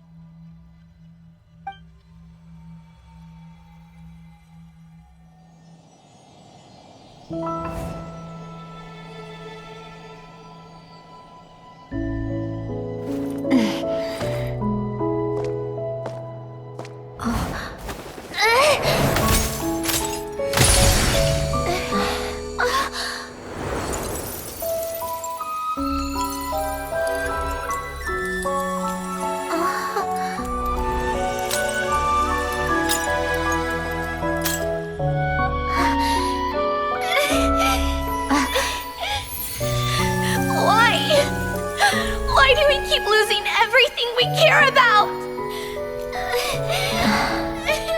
I know it hurts, but that's life. I wish... I know.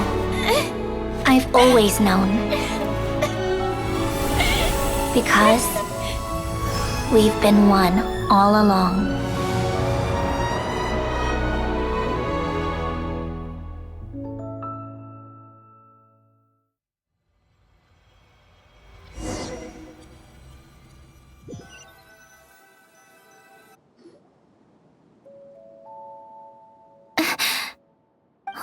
Sandrone! I'm fine. It's okay to cry, you know. Cry? You've gotta be kidding me. Save the comforting for someone who needs it, Paimon.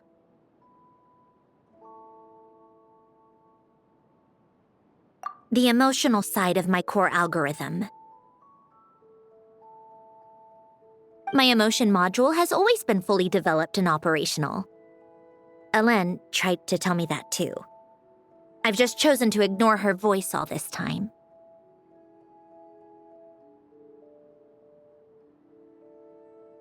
I suppose. Come to think of it, it's kind of like the aquarium on the ship. The aquarium? The old me took one look at it and saw something I would inevitably lose. So I stopped putting in the effort. Then, one by one, the fish all swam away, and the place became even more bleak and depressing. Pretty pathetic, right? Don't say that. A lot of people would feel the same. It just shows how much you care about what you have. Now? After seeing what you've done with the aquarium, I have to admit, I think it's beautiful.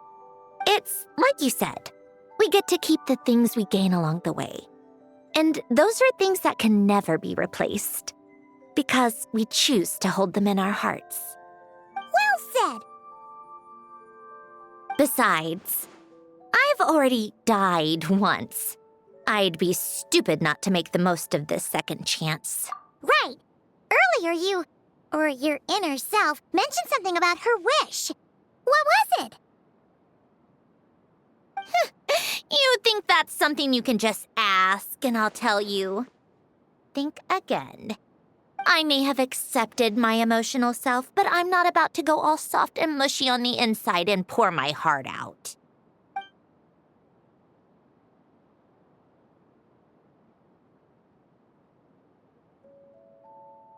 That said, taking a step in the right direction couldn't hurt. Starting with cleaning some old aquarium tanks of my own. Huh? Metaphorically speaking, I mean. Come on, let's head back to the ship. I need to talk to that shaman.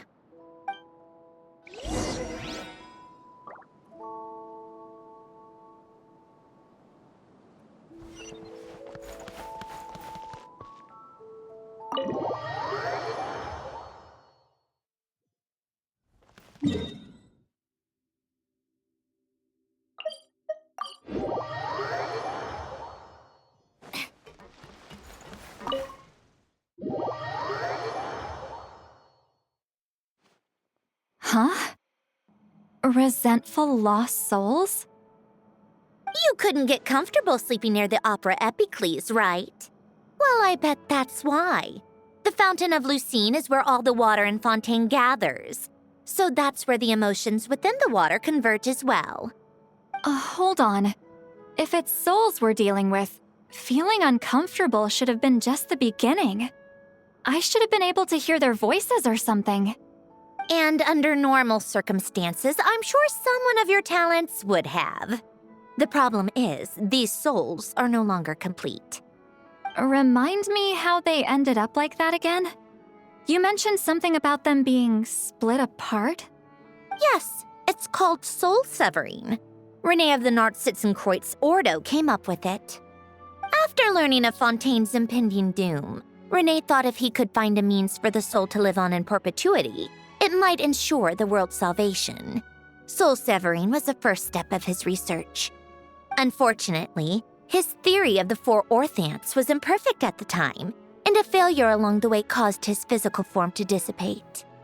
Jakob, another member of the Nartsitzenkreuz Ordo, sought to carry on Renee's legacy and restore his physical form. He even used some of the people who stood in his way as test subjects for his research. By severing their souls? Yes. After Renee successfully awakened, the two continued their research, and all the severed souls ended up merging into Renee's consciousness. After you saved Fontaine by turning Fontainians into true humans, these souls returned to the ley lines. But the souls severed before Renee awakened had nowhere to go, doomed to forever wander the waters of Fontaine as listless spirits. Almost as if they exist outside the bounds of this world. Unrecognized by the ley lines or fate. No wonder I couldn't sense them.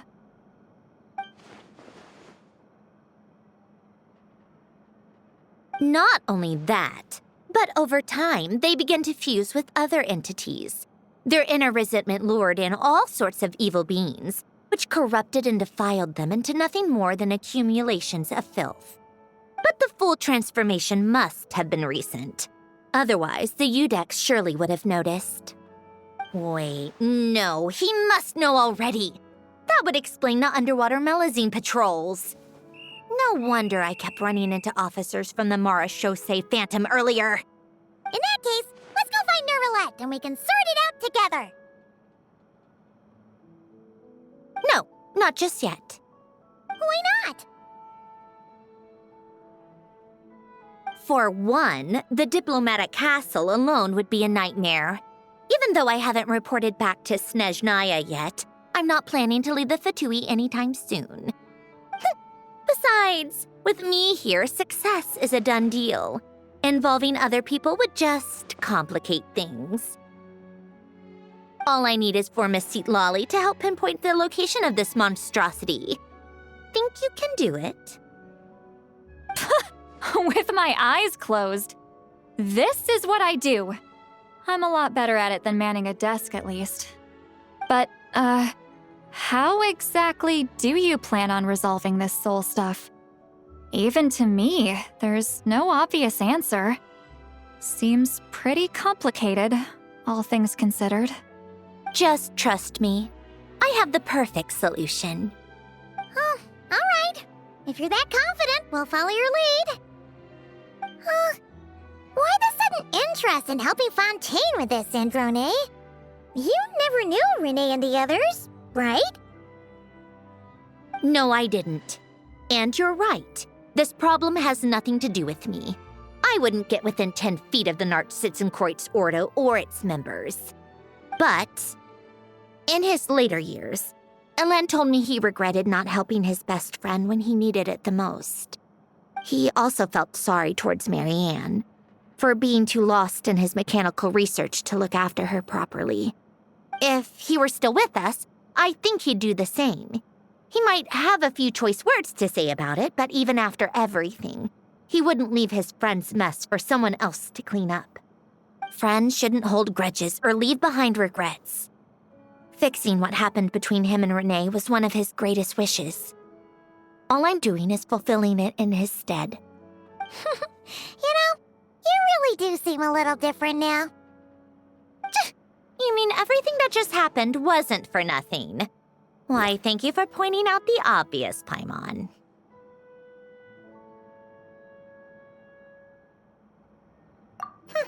Just washing off the grime of the past. Turns out, a lot can build up after being ignored for so long. What's this about aquarium tanks all of a sudden? They go off on some grand adventure and what? Now they have their own private code? Stupid. All right then, Seatlolly. Tracking this thing down is up to you. Huh? Oh, right.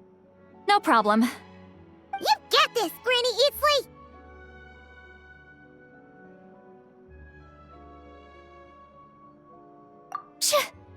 You, come with me to Hotel de Boer for a drink. Right now. Why? Because I said so. Miss Guillotin, I'll report back on the location tomorrow morning. Just need a drink or two first to bolster me up. Well, don't let me keep you. All right, you. Time to go. I've got scores that need settling. Huh?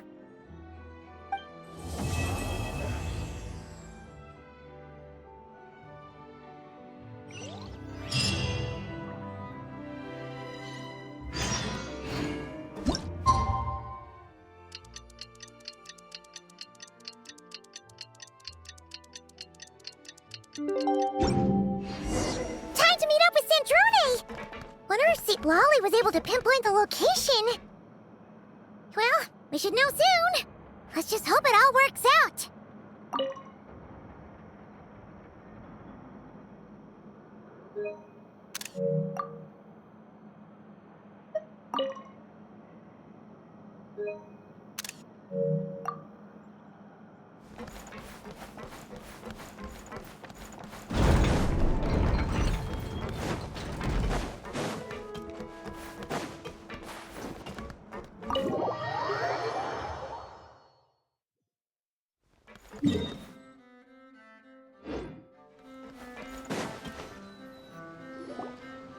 Seatlolly sure drank a lot last night, huh? Wonder if she's even awake. Good morning. Columbina! Oh, you sure know how to make an entrance. What are you doing here? We just finished filming a last-minute scene, so I came up to get some fresh air. The others are still down below discussing what the final scene should be. You mean, how it should end? Yes, they're torn between whether the heroine should reunite with her old friend or not. Ah, because the whole point is that she came to her friend's homeland to search for her, right? Oh, Paimon almost forgot the plot! Yes. Director Farina and Miss Chiori think a tragic ending where the two never meet would be more poignant. But Director Xavier thinks having the two reunite would make for a more touching and heartwarming ending.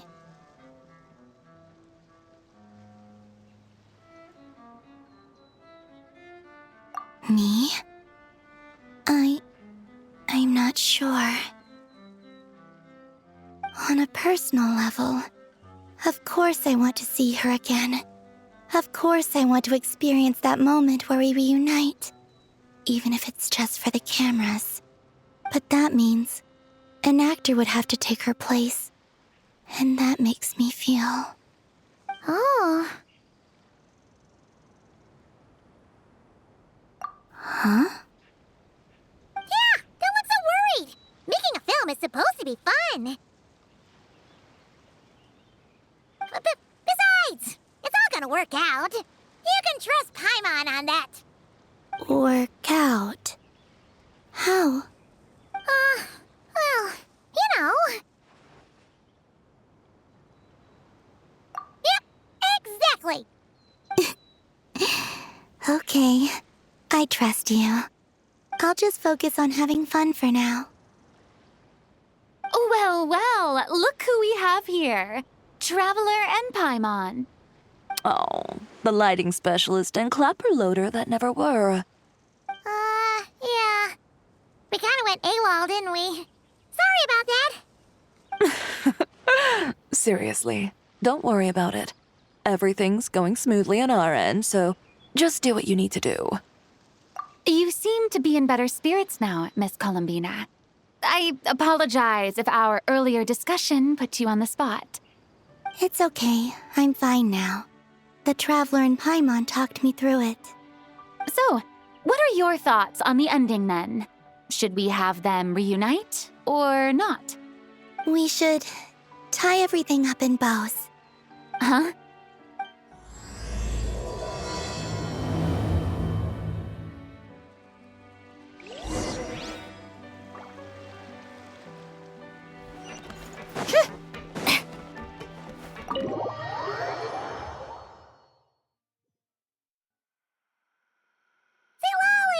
We're here!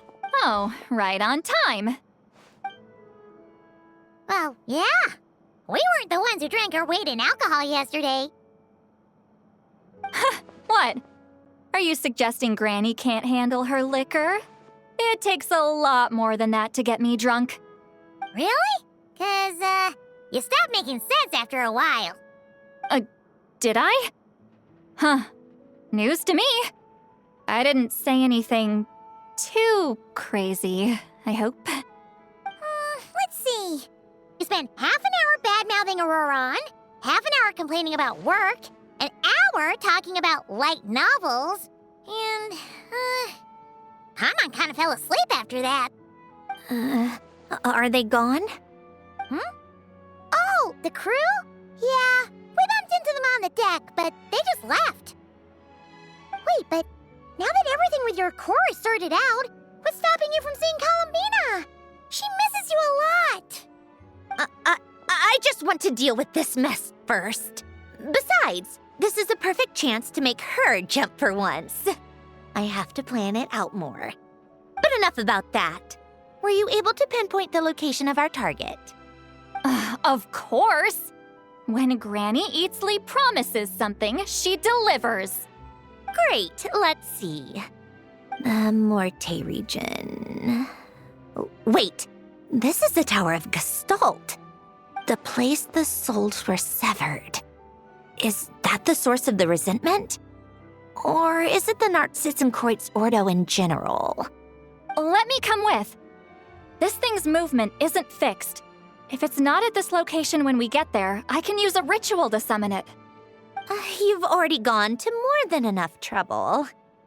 I don't mind. These old bones have nothing better to do anyway. Summoning a spirit isn't going to do me in. Besides, if I don't go, they'll just have more inside jokes I can't join in on. All right then. I appreciate it. There's no time to lose. Let's head out!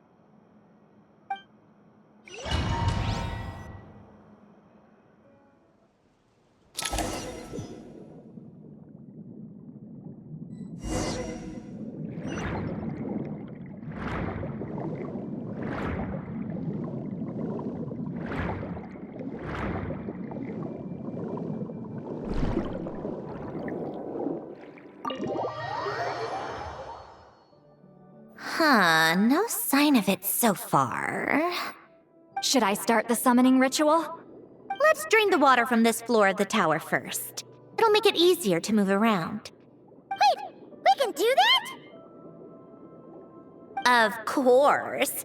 Alan and Renee both saw the future that awaited Fontaine and even shared a few methods for waterproofing buildings. The principle behind it is, not important. Just unlock the mechanisms in the order I tell you.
Ready? Yeah. When this thing appears, I'll try talking to the souls inside. But more than likely, they've already been driven to madness. If communication fails, we'll have a battle on our hands. In that case, Paimon better find a hiding spot. If a fight does break out, I should be the one to deliver the final blow. Trust me on that. Understood. All right, I need quiet. Wandering spirits, drifting along the tides. Hear me now. Broken souls, silenced, torn apart, and forsaken. Follow the traces of the past and return to us. Let resentment recognize resentment. Let vile entities be drawn together. And in this place, take form once more.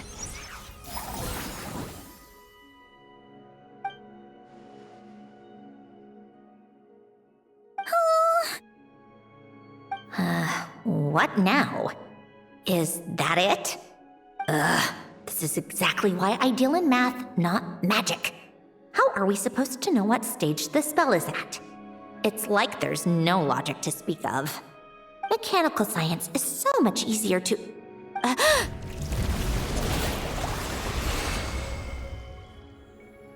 Watch out!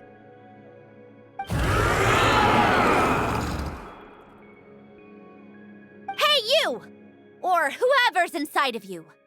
I need you to listen to me. I'm a descendant of Fontaine's Lord Artificer, Alain Guillotin. I can make you whole again and return you to the ley lines. You just need to work with me here.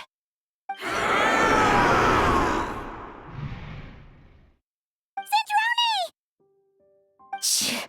Looks like talking this out is off the table. All right, plan B. Time to blow off some steam.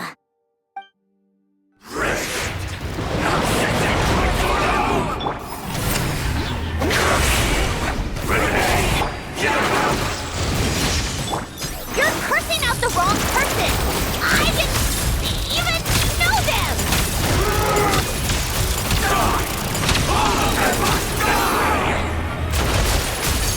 Most of them already did, but you still have a chance to return to the ley lines and reunite with your family! Just work with me!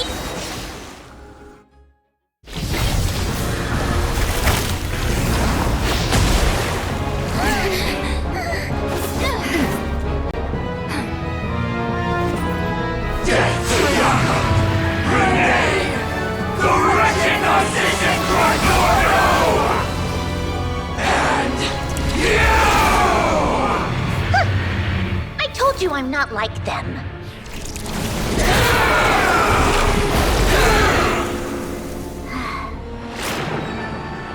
I'm stronger. Inverted. World formula. Reversion.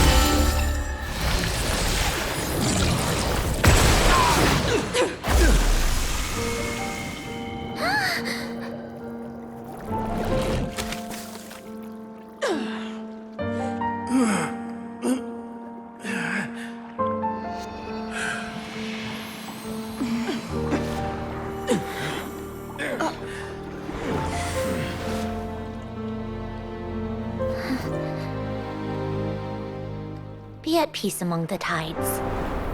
Lost souls.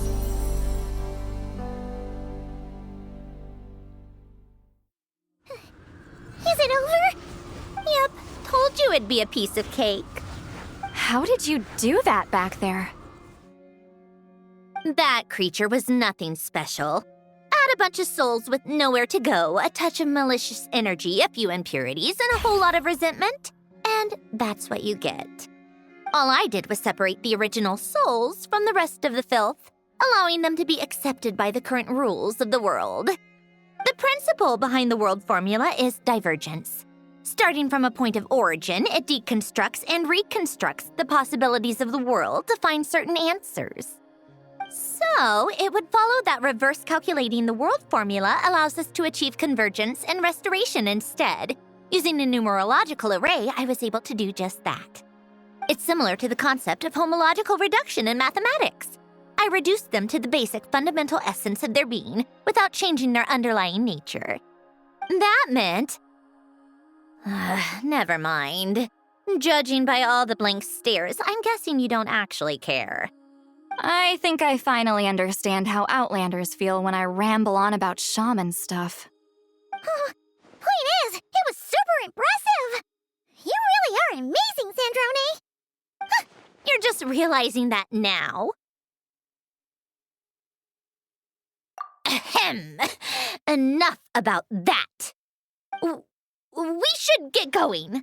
I'll go reset the mechanisms inside the tower. See you back on land.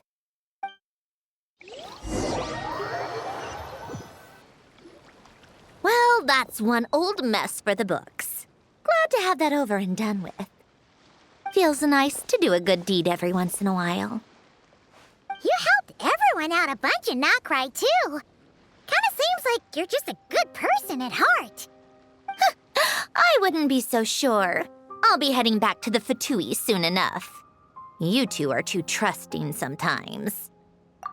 Fine. Just don't say I didn't warn you when it comes back to bite you. Well, where to next? Back to the ship? Yeah, your personal business, the Narcitsan thing, it's all resolved. That means you can see the people that need seeing now, right, Sandrone? Everyone's gonna be so happy you're back! You wouldn't catch me dead admitting to this before, but... yeah, I really have missed everyone. Columbina's a special case, though. This time, I'm definitely getting her back for all her annoying antics over the years.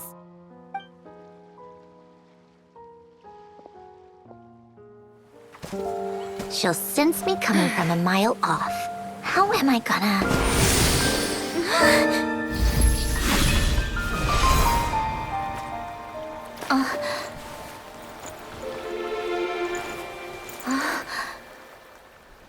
Sandrone?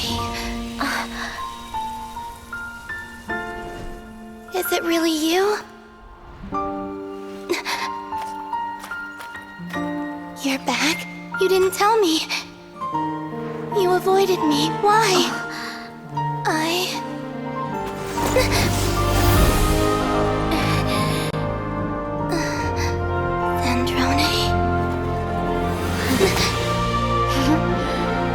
Now we're even. I missed you so much. That makes one of us, idiot. I'm here, Columbina.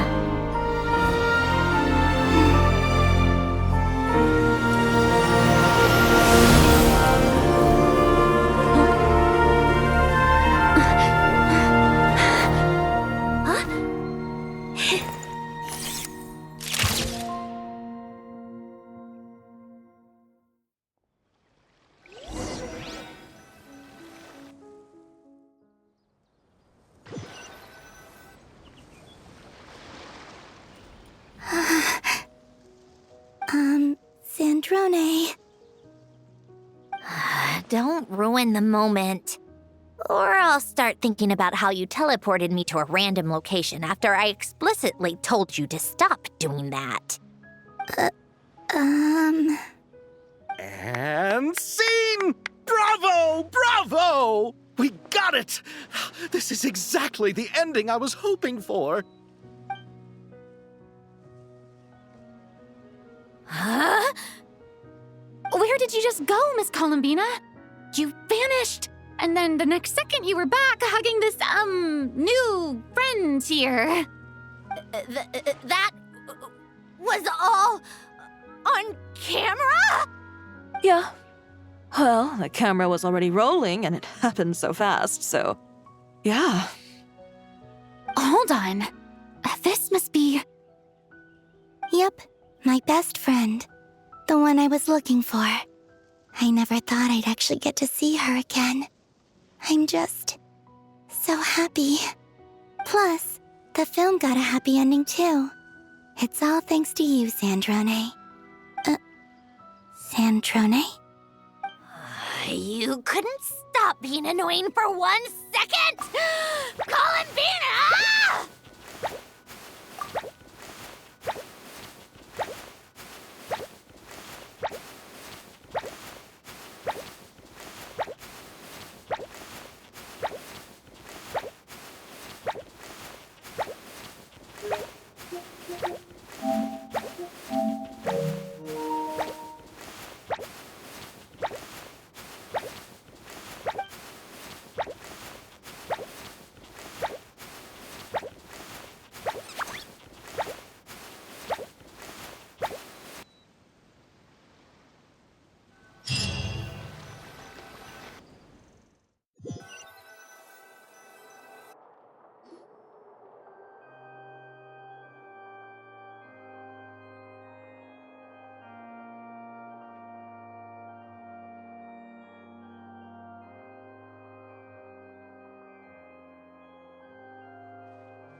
As expected, going to the opera house is the true way to enjoy a film.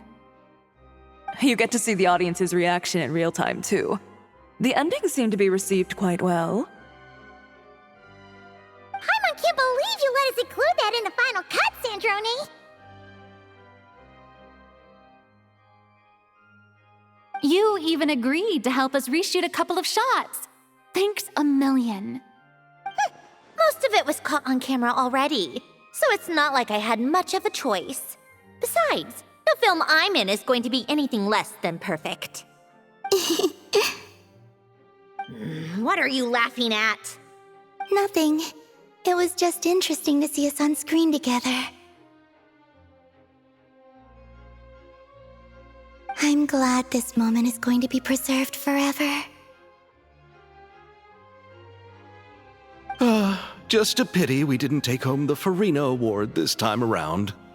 Well, artistic films can rarely compete with commercial ones. You should have prepared yourself for this the minute you changed the script. True. Oh, did I hear someone mention the Farina Award? Come on, don't gloat. I won't. Our crew winning the Farina Award was a team effort after all. Costume design, script adaptation. Ooh, and the practical effects were so realistic. The flames and explosions even made me jump while we were filming. A lot of the effects were based on actual items the Special Patrol confiscated from criminals. Who knew they'd serve another purpose, right? But it turned out amazing! Really brought the thrilling scenes from the novel to life.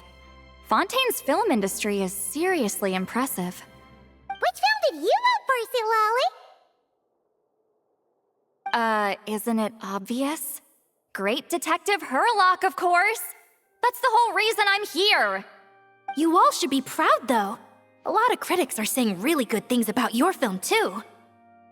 Longing and loss, searching for something even after it's gone. It's a film that makes you think about life and how important it is to explore those themes. Well, that is what the art of storytelling is for. Watching a film with friends is so much fun! There's so much to talk about! Ooh, let's throw a celebration later then! We're all old friends! Oh, we could find a place and chat to our heart's content! How about the Winglet? That's perfect! Friends and family are more than welcome too. So if you want to bring people, don't be shy. You all can head over first and make yourselves at home. I'll bring over some refreshments in a bit. I just have one more stop to make first. Can I come? Fine. Not like you'd listen if I tried to stop you.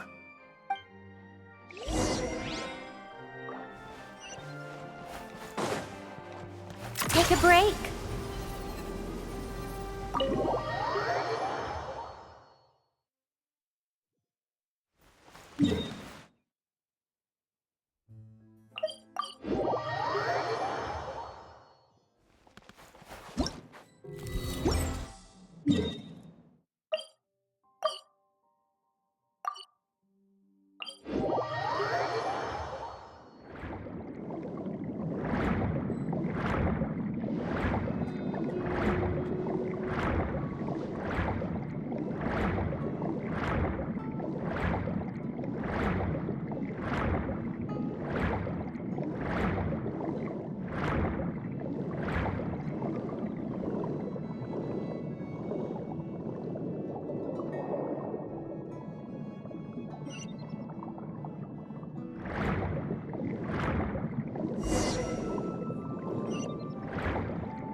Wait, is this?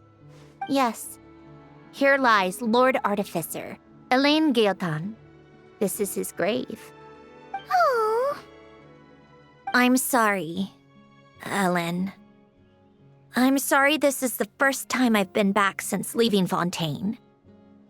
I should have come to see you more often. I got your gift. I even cleaned up one of the Nartsitzenkreuz Ordo's messes along the way. Our home is just as quiet and warm as it always was. The flowers in the garden are still thriving. I'll make sure to tend to them more often from now on. Polonia received irreparable damage in battle. I should have taken better care of your invention. I'm sorry. Polonia was family to me. Just like you. You always said I was a fast learner. But I'm not so sure. It took me far too long to learn the things that truly matter. I never said this to you back then, but thank you for creating me. For giving me the chance to experience life. Being your family meant everything to me. Absolutely everything. Can I say a few words as well, Sandrone? Don't need my permission. Hello, Mr. Gaeltan. I'm Sandrone's friend. You don't need to worry. Sandrone is doing great. Not only is she a brilliant scholar, she's made a whole bunch of friends, too. And she takes great care of them. As if. She'll never admit it, but she's always there when her friends need it the most. I wouldn't even be here without her. So, if she ever needs help, her friends will be there in a heartbeat, including me. That's what best friends are for. Columbina. What else? Oh, she likes drinking bitter coffee, listening to piano music when she can't sleep. Turns out she even likes giving hugs. No, wait! Don't tell him all that! Huh? I don't understand. I didn't think you'd want to hide things from him. Well, yeah. But there are still things I don't want to say. Okay. I'll come by myself and tell him for you then. That's not what I meant! All right. Enough with the speeches. If no one has anything else to add, let's just leave it there. Should we say a few words too? Kinda seems like Columbina said it all. Oh, great idea!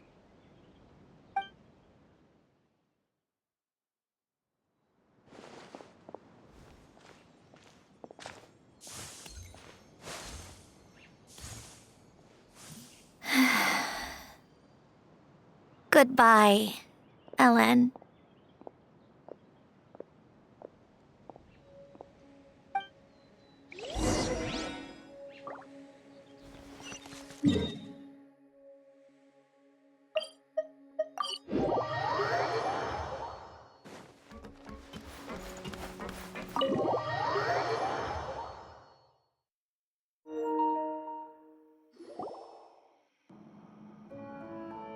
You made it! The party's already started.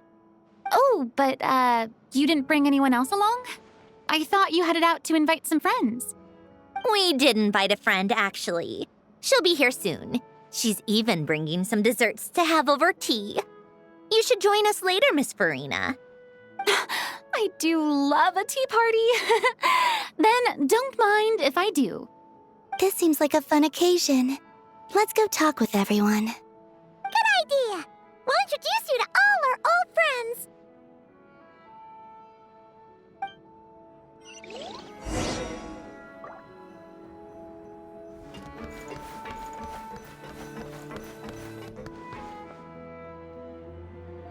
Granny Eatsley, you're really not going to let us borrow these cute little stuffed toys for our magic show? First of all, Seat Laline and Eats Papa are Chi-Chi meal. They have inauspicious stars sealed within them, and they're my helpers, not toys. But the Grin Malkin Cat and Boggle Cat box are Linny and Lynette's helpers. And they still make good partners on stage. Agreed. We've never had a Chi-Chi meal pop out of our hats before. It would be quite the surprise. I think the audience would love it. If this was the Masters of the Night Wind, these kids wouldn't have even had the guts to say my name, let alone pester me like this. I'm terrible at dealing with requests like this. Oh, Traveler, quick, save me! You think you're so funny. Lady Sandrone, Lady Columbina. Hello. Don't look at me like that. I don't have any mechanisms for you to break. Don't be fooled by my sister's demeanor, Lady Sandrone. She's just as delighted as the rest of us to have you back. Well, I suppose when I'm not so busy, I could find some time when Arlecchino is around and bring over a few gifts to the House of the Hearth. You're too kind, Lady Sandrone. I'm sure just your visit alone would make Father more than happy. I just need to borrow them for a bit. I'll pull them out of my hat, give them a quick hug, then give them straight back. When did hugging become a part of it? Oh! I could lend you pair, so you have something to hug in the meantime. He gives really good hugs. I don't need something to hug in the meantime. The issue was never the hugs. How about this? You can have 2 VIP tickets right next to each other. Excellent view. Right next to each other?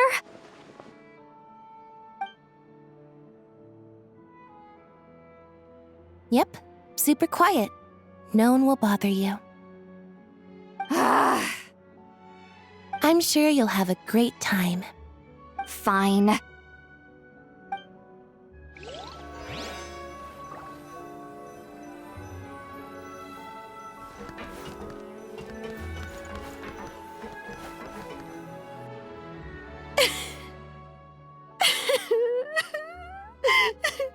What a dream come true! For once, it all worked out! I can die without regrets. Let's not get too ahead of ourselves, Director Lapine Pauline. What was in that piece of cake you just handed her, Escoffier? Romaritime flowers, eggs, flour, same as all the other pieces. What, you think I tampered with it? Playing a detective in real life now too, are we? Oh, it's so delicious. I'm so happy. My life has peaked.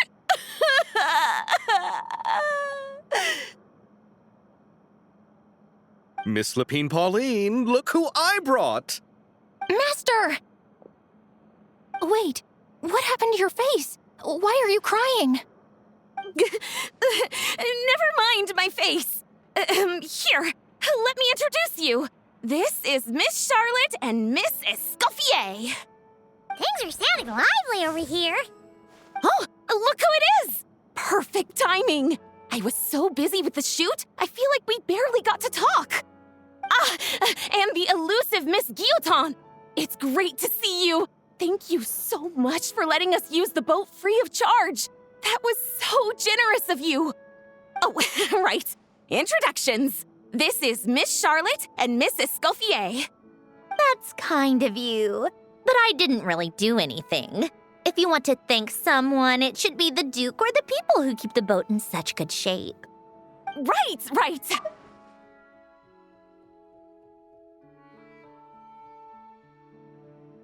Miss Columbina? Yes? Could I interview you sometime? I'll treat you to some gâteau de bord for the trouble. There's only a limited amount available each day. Oh, but it's an absolute must-try when you're in Fontaine. Oh, sure. Bold of you to use my own cake as a bribe right in front of me. You know what? When else are we all going to be together like this? Come on, everyone! Grab your drinks!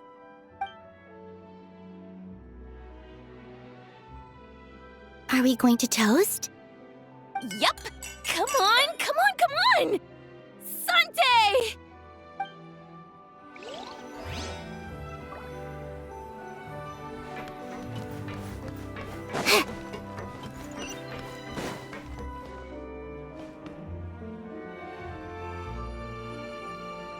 Nervalette!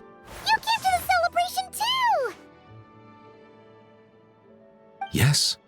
I can only hope my presence does not make anyone ill at ease. Who's this? All right! This is Nervalette, the Udex of Fontaine. And this is Columbina and Sandrone. Greetings. Hello. These two must be the Fatus and former Fatus related to the recent incident in Nodcry. I read about them in the diplomatic report. The Udex? Oh, the dragon that cries a lot. Oh, well... Jeez, Columbina. That's your takeaway from all those Fatui meetings? Seriously? Is that truly how I'm portrayed in the Fatui's intelligence? You must put a lot of people in prison then.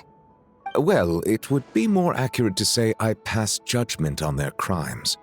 All trials in Fontaine strive for fairness and justice, so as to avoid imprisoning the innocent. So, only the people who deserve it get sent to prison.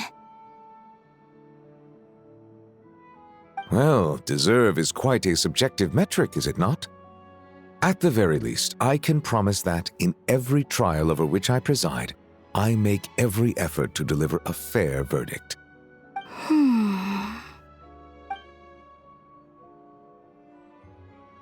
Yeah. Oh, for the love of... what is she doing now? You seem like a good dragon. Not the kind that throws people in prison for no reason. I think we can get along just fine. Well, thank you? Then she punched me because... Sorry, Nervalette. She thinks that's a sign of friendship. Where does she even pick up weird habits like that? Ah, I see. I believe I have observed people on the streets of Fontaine expressing affection in a similar manner. I suppose I now know what it feels like. Yes. Quite, abrupt. You know, these two are surprisingly alike.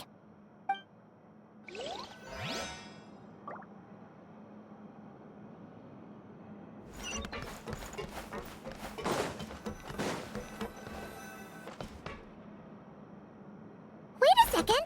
Mr. Baptiste and Veronique! You're here! Friends of yours? Veronique is the prop manager for Musketeer Pictures, and Mr. Baptiste is the author of The Two Musketeers. Yeah, former prop manager. Now we're just two criminals serving our time. Thanks to Duke Risley and Nurse Sigewin looking out for us. Not too bad, actually. You make it sound like I'm giving you special treatment. I just think the method of justice you chose to pursue is one people can respect. You are far too modest, Your Grace. The only reason we were even able to come to the surface for the festival is because you fought for it. It's also just good for the physical and mental health of the prisoners in general. Anyway, I suppose I have you to thank for keeping the winglet in such good shape. I never knew she could look so striking. I didn't do anything special. It was mostly the Traveler and the others. Don't sell yourself short, Miss Guillotin. You are the current captain, after all. In light of that, I have to ask, do you mind if I leave up some of the installations so the people back at the fortress can also enjoy the aquarium? Huh? Like I said before, I just think it would be good for the inmates who clean and maintain the winglet to see their work put to good use. Besides, maintaining an aquarium is sure to be a lot more interesting than scrubbing rust off the walls and deck. Of course I don't mind. I'm grateful you even want to keep it. Great. Then it's decided. That's amazing, Sandrone. We should go hang out at the Fortress of Meripede later, then. You do know you just invited me to hang out in prison, don't you?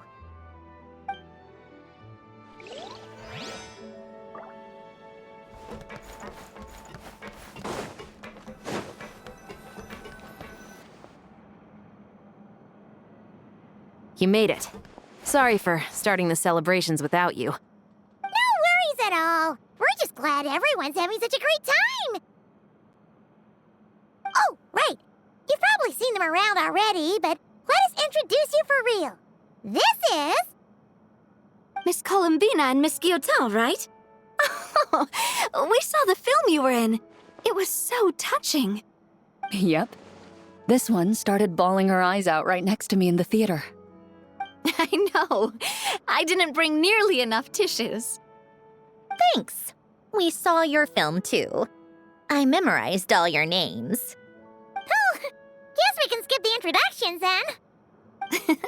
Our effects were pretty over the top, right? Some of the extras in the big scenes were actual members of the Spina di Rosula.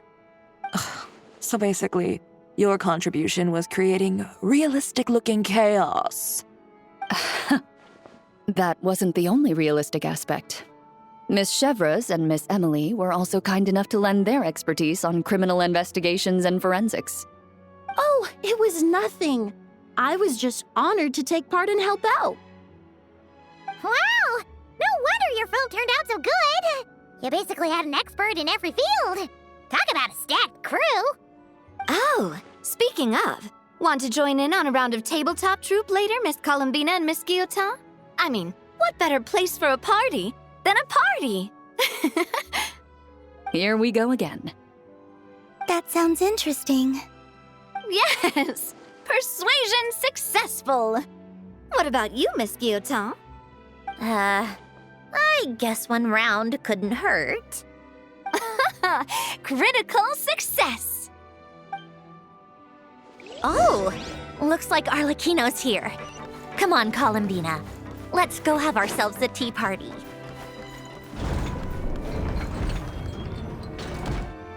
Well, It's been quite some time since the three of us gathered to drink tea like this. Yes, but your tea is as good as ever, Sandrone. Of course it is. The pastries you brought aren't half bad either, Arlecchino. I'm glad to hear it. Are they to your liking, Miss Farina? If I remember correctly, this particular cake is your favorite. Yes, thank you. The tea and pastries are absolutely delicious. I can't believe I'm casually sipping tea with 3 harbingers. Or are some of them former harbingers? Who knows? Due to diplomatic reasons at the time, our last tea party was rather tense, wasn't it, Miss Farina? You have my apologies. But this is simply a casual gathering of close friends. So I do hope you can relax and enjoy yourself. Of course! I appreciate the hospitality, in both cases. Next time, let me be the one to treat all of you. I'm sure we'd all be delighted to have you join us more often. The same goes for you two.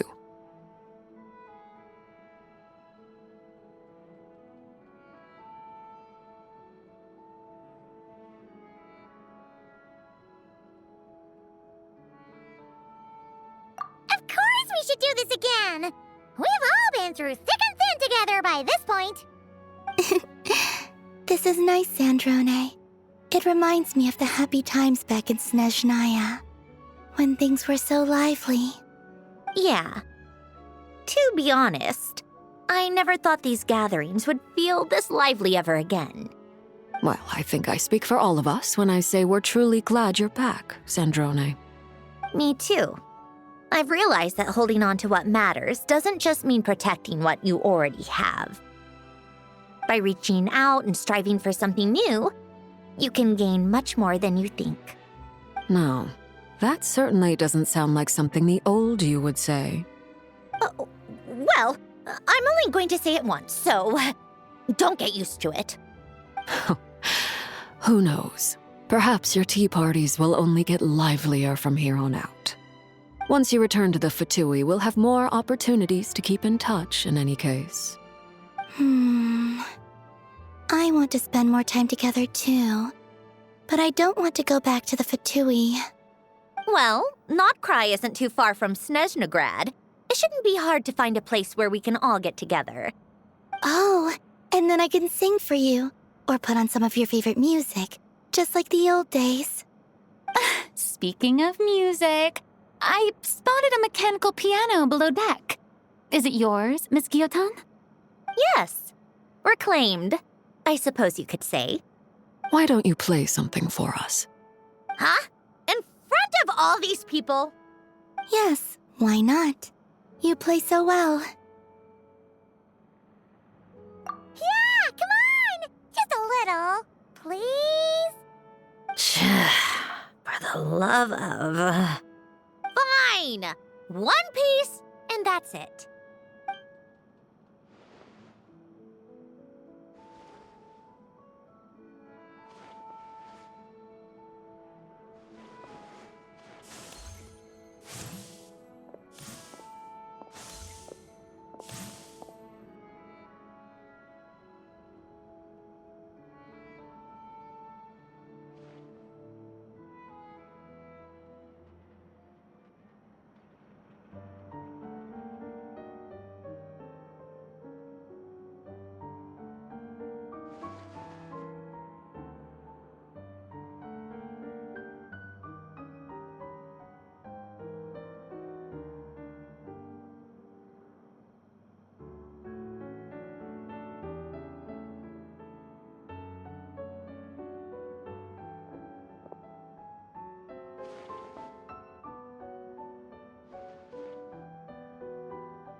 Musketeer Pictures! Everyone ready? I'm not sure I should be in this one. Of course you should.